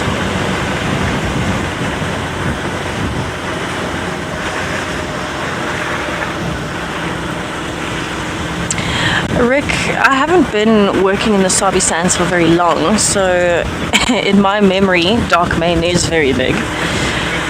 I'm sure there are bigger males. I know the Mbali male in body size at the moment is bigger than dark mane, but that's also because he's younger, so he's in slightly better condition. He's getting bigger while dark mane is starting to get a little bit smaller. I have seen some very, very big males in the bigger areas. So when I was at Ngala, there was a male lion in the north that was probably the biggest male lion I've ever seen. I was driving a Land Cruiser there. This is a short wheelbase Land Rover, and Land Cruisers are a little bit taller, I think. And when he stood in front of the vehicle, if he walked in front of the bars, he was a good 20 centimeters taller than the front of the vehicle at his back height, not his head height. He was absolutely massive. And he also had a very big dark mane, very similar to dark mane. So he had, the mane was going all the way down his chest, down behind his legs, and almost halfway down his back. Very, very big male, and it was a black mane. So he's probably the biggest male lion I've seen. But in this area, I'm sure there are bigger male lions now than dark mane, but because I haven't really spent that much time here, I think in total my time in the Sabi Sands is maybe 2 months with all of my little segments put together. Oh, rusty. With all my segments put together, I would say the only males that I've actually seen are the Avokas, so Blondie and Mohawk, dark mane, and the Mbali male. I did see some male lions when I was at Kirkman's camp, which is also in the Sabi Sands, but none of them were really as big as the one that I saw at Ngala, up in the north and the east. I'm hoping my signal doesn't dip here, but if it does, just stick with me for a little bit. I'll be out of it in a second.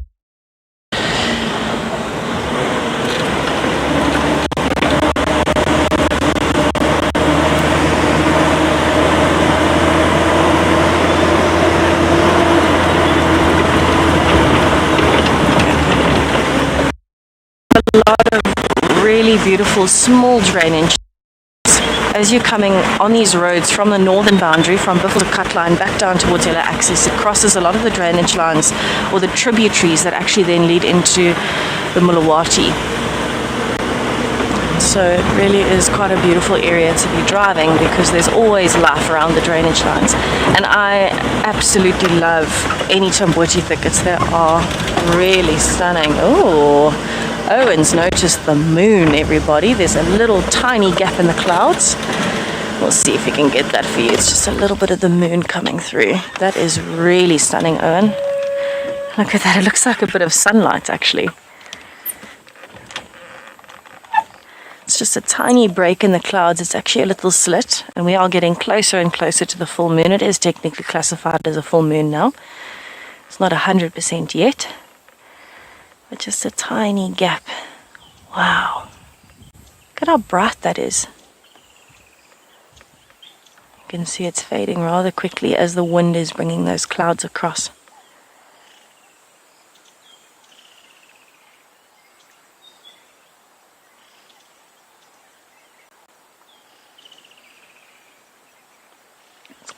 Creating quite a nice silver lining on that cloud down to the bottom left, just on the outline.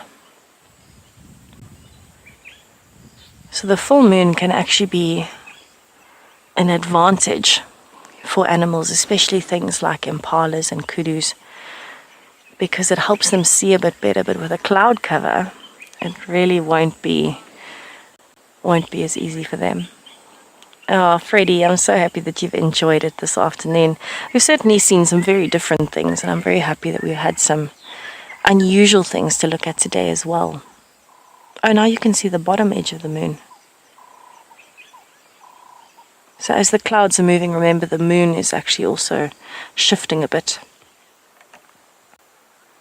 But with the full moon, normally, things like the wild dogs might be hunting through the night, but things like leopards and lions are actually slightly disadvantaged because animals can see them approaching quicker. But the spanner in the works here, as you would say, is that cloud cover covering the moon means that only when the moon is higher up, if there's a bit of clear sky, will it actually cast that light. So now the predators will have an advantage for the first few hours of the night because the moonlight is going to be blocked by that cloud cover. But it's always interesting, especially when you go out in the mornings and you can have a look at all of the different tracks that you can find on the roads. They always tell a story. You can piece together the puzzle of what happened during the night just from looking at the tracks the next day, where they are, how many, what they're doing.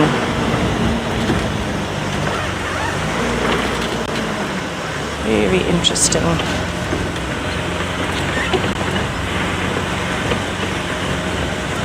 Now it's almost time for me to use my spotlight. Almost. We're getting to that tricky light level now where it confuses you. You start doubting yourself. Todd, a sub-adult male is it works with lions and leopards, but we'll talk about lions because we saw them this afternoon. A sub-adult male would be a male lion that is anywhere between the age of a cub and an adult. So it's not quite an adult yet, it's not still a cub. So that normally happens from about just under 2 years old, or 2 years old is normally the mark for a sub-adult in a lion. But some people push it as young as 1.5, depending. And that'll go up to the age where they become independent and start getting a territory. So anywhere from 2 years to about 4 years old, you would kind of classify as sub-adults. I would say the kind of average range would be anywhere from 2 to 3 years, 2 to 3.5. So it's basically just, you're not a cub anymore, you're not an adult, you're somewhere in the middle, so you're a sub-adult because you're looking more and more like an adult every day and definitely getting bigger. You're more like an adult than a cub, but you're neither yet. So you're in the bracket in between.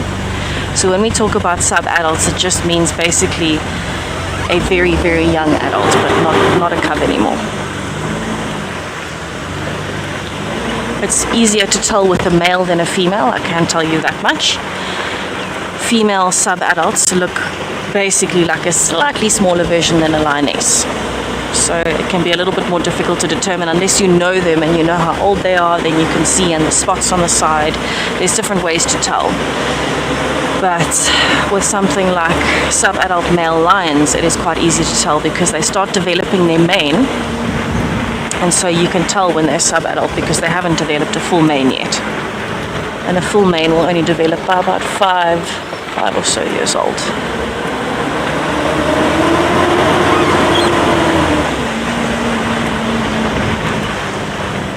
And it is 3 sub-adult males with the Talamatis at the moment. We only saw the 2 today, so the third one must have been there.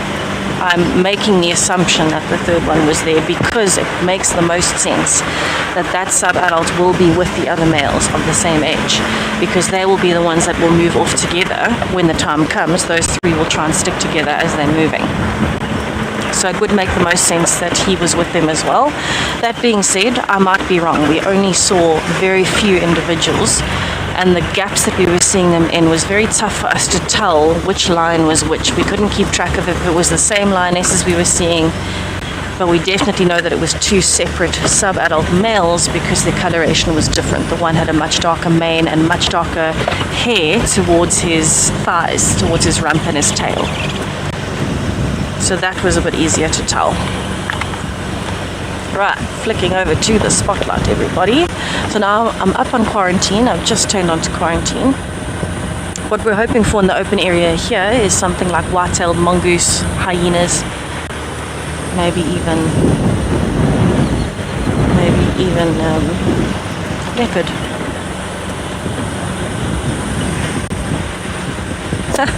Sabi Safari, you're enjoying the moon in a whole different country. That is really cool. It's so nice because, you know, as much as we're on completely separate continents and maybe this seems like it's worlds apart, we do still have the same grounding features in a lot of ways. So it connects you. When you look up at the moon and you know that we're looking up at the moon on the side, there's a little connection there. And those connections should never, ever, ever be overlooked. They are very important. They ground you as a person, I think. But it's a lovely full moon. We can't see it at all anymore, but I'm sure we will a little bit later on because there is quite a bit of clear sky above us still.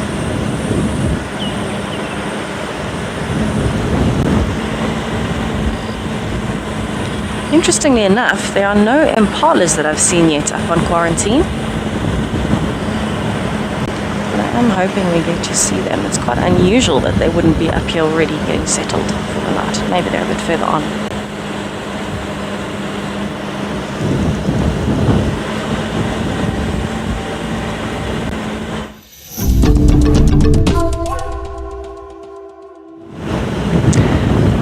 Yet seen a single pair of eyes on quarantine. Maybe they're somewhere in the middle. I'm doing a bit of an outskirts on the road. I'm doing a loop around the edge to see what we have. I don't see any fresh tracks on the road, but that being said, my attention is divided at this point. I'm distracted by the spotlight. But normally the impalas and the imposter wildebeest are up here settling down for the night. And yet I can't see them anywhere. Strange. Maybe the hyenas have been moving through on the other side and it scared everybody off.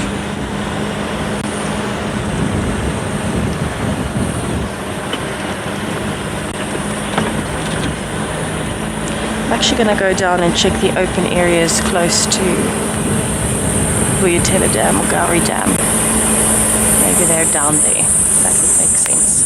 They're not here. The next open area is there. This is actually the spot where we've been seeing quite a few white-tailed mongooses, so that's actually why I chose to come here.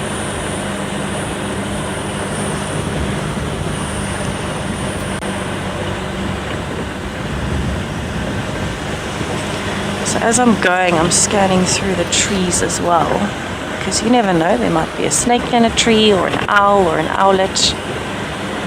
There could be any number of things hiding in plain sight.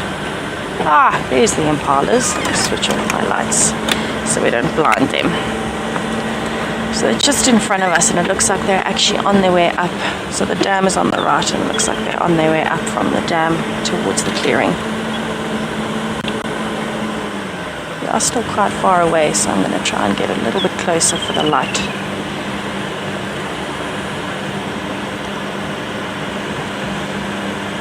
There, you can start seeing them now. So the herd is actually just moving up from the dip on the right hand side right up into the open area in the middle. I was starting to get a bit concerned that we hadn't seen them, but I feel better now that I know that they are here. Good evening, all you impalas.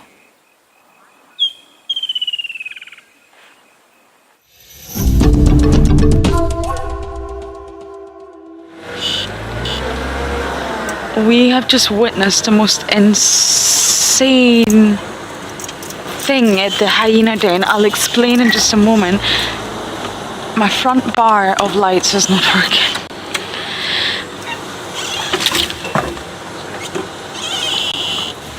I just want to see if I can find them. We had Swazi, Indabele, Hart, Navella, And Hart ran off. Yeah.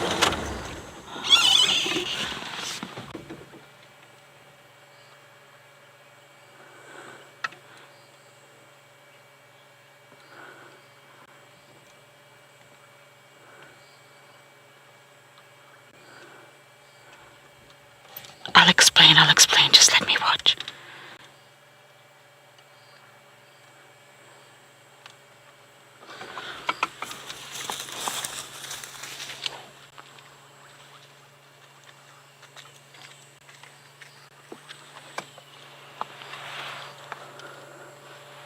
What is going on? Hart ran to attack someone, and she's also behaving very, very strange with Swazi. She's putting her rear end into Swazi as he is behind her. I've never seen this before.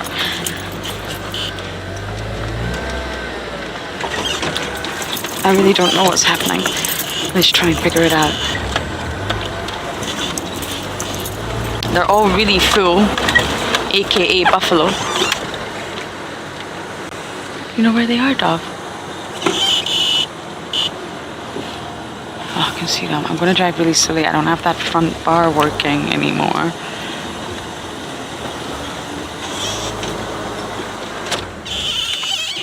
What's going on with you? Okay, wow. It's a little bit X-rated, but it's a greeting ceremony.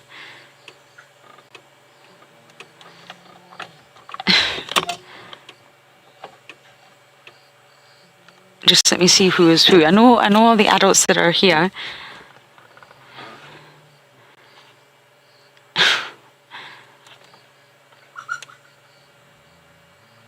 Okay, so that was Swaz showing his genitalia to Hart.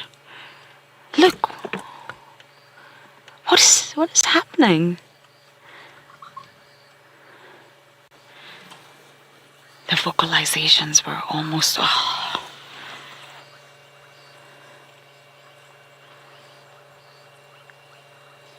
I'm gonna go forward. They're up to something.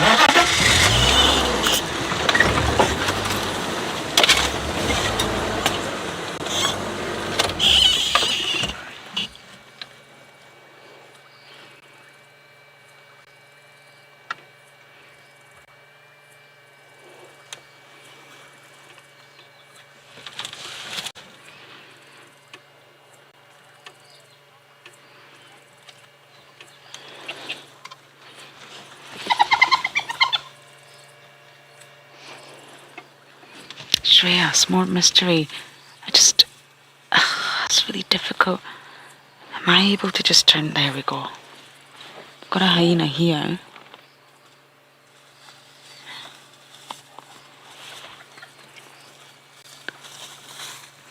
Okay, let's just roll forward. I feel like Hart chased away in the belly and she's behaving extremely bizarre with Swazi.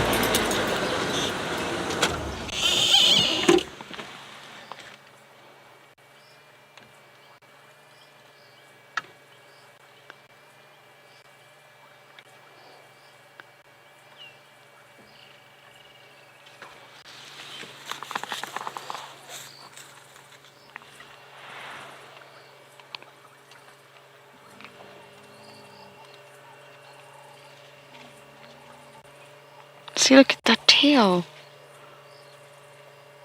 Why has she got... That's dominance. She's Hart's acting very, very dominant these days.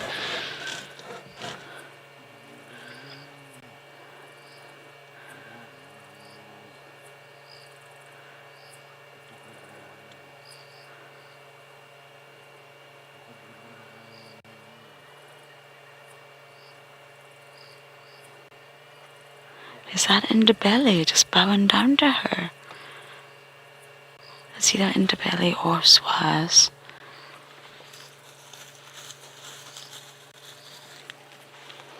Can I just get a look at this hyena here? Sorry, dog.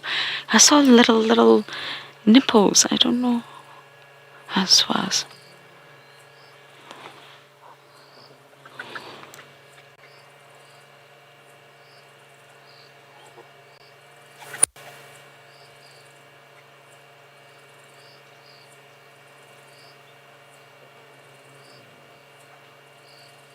Heart is really ruling this den site now, I must say.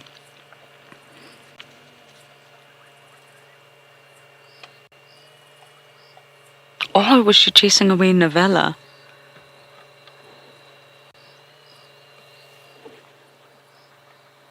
There was some act of aggression that we just missed.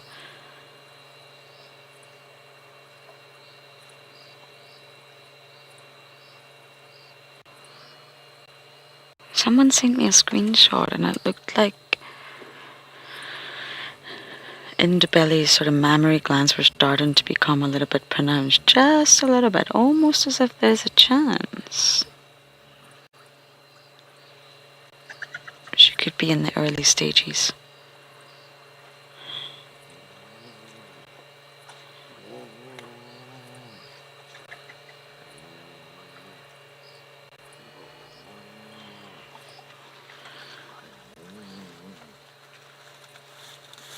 Heart is acting so dominant. I cannot believe it. Look at that tail. Look.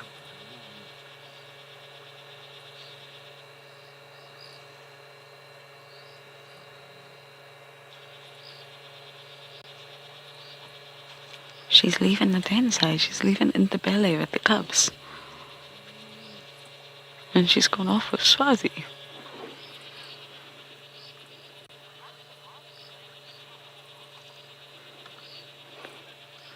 Oh, sir, 50, I know. Oh, Indabelli doesn't want to be left behind. Perhaps she is going to. I don't know what's happening right now. We just arrived and mayhem broke loose. Hart went after someone in a vicious attack manner, but I don't know if it was Indabelli or Novella because it's completely dark. And then she started behaving very strangely with Swaz. Let's just go forward. I mean, we can't stay here anyway. And a spotlight magically appeared today. I don't know where this came from. I think it came from Hogwarts, to be honest with you. But anyway, we'll say no more on that.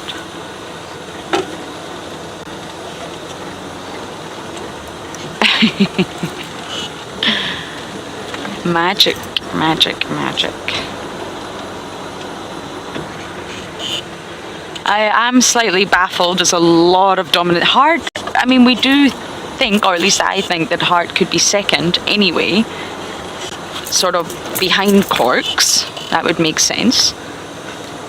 Hey guys, this seems to be a little trio. Where's Corky? So maybe because Corky's not here, she is just acting dominant, but it's just very strange behaviour with Swazi.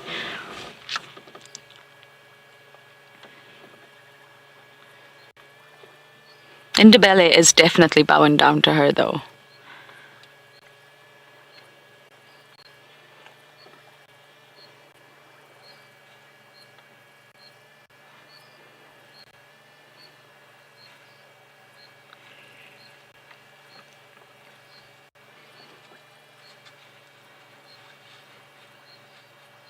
Hart, you're so full.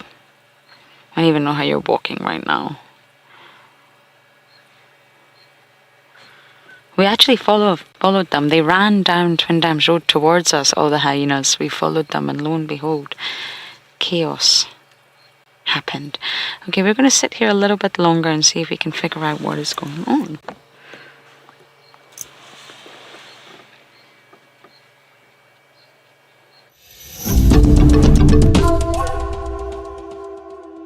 So we've actually found a very big elephant bull who has decorated himself quite interestingly. He's got silver cluster leaf branch on the top of his head, and he's just casually carrying on with his evening with it on, as though he's wearing a flower crown this evening. He's moving through the herd of impalas, and it looks as though he's actually headed around to the other side of quarantine, but possibly coming up here to look for marula fruits because there are so many marula trees around.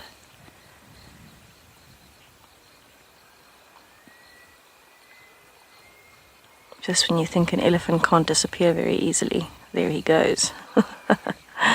So we have noticed the impalas are looking a little bit nervous. These ones are the most relaxed of the group, but the one on the far right you can see is looking quite steadily to the right. We've had a few alarm calls, but it seems like some of the males have been chasing each other around. And we're not sure if maybe that's why they're a bit unhappy. But how beautiful is this scene with that sky and a bit of light coming through. Really stunning way to be able to spend an evening.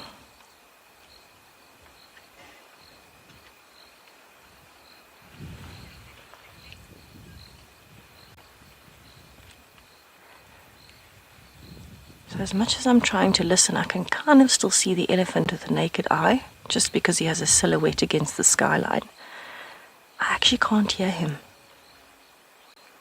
Have a listen. I hope you can hear him, but I can't, so I don't think we'll be able to.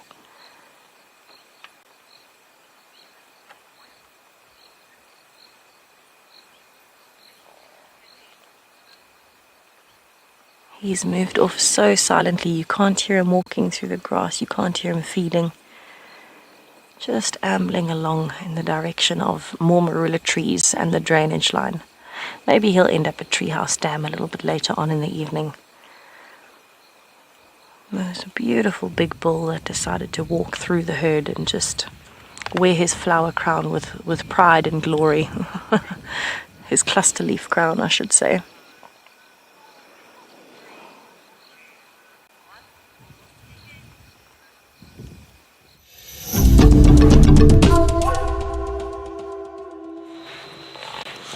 Navella's back on the scene.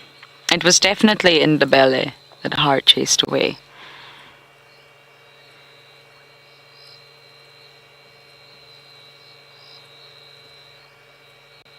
Just interesting dynamics. Look at Swazi and Ndebele, looks so similar. Navella in the background. Bless me.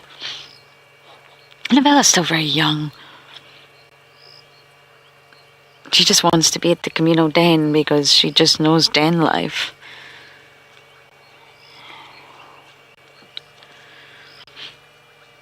You seem to be forming a little gang. Hart's getting a gang. What is going on?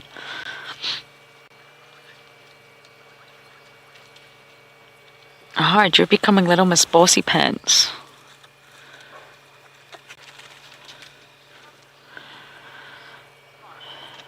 Well done.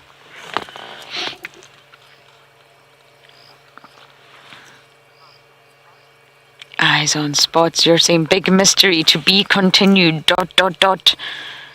Indeed. I just wish this stuff happened during the day so I could actually see. But of course it happens at night. I'm suspicious about Ndebele, I am. Not got confirmation or proof of anything, but I am suspicious.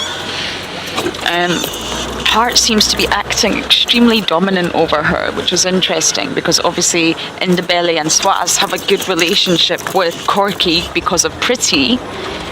Sorry if I'm going too fast for y'all. I will obviously recap all of this in the morning. Okay, everybody's here. I'm just going to pull up. There we go.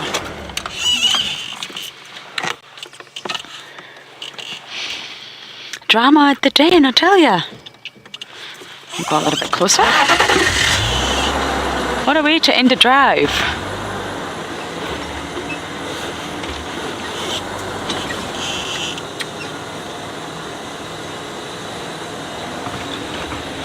Oh, there's your favourite ditch. I'm gonna call that Darby's ditch. Okay, I've got eyes on everybody. I'm gonna give you some last views. Okay, not ideal. But anyway, it's come to that time of night, I'm afraid. It has been a lovely, lovely bumble, hyenas, lions, all sorts. So thank you everyone for jumping on board. It's always a pleasure to have you, and please do join us tomorrow morning. Good night for now.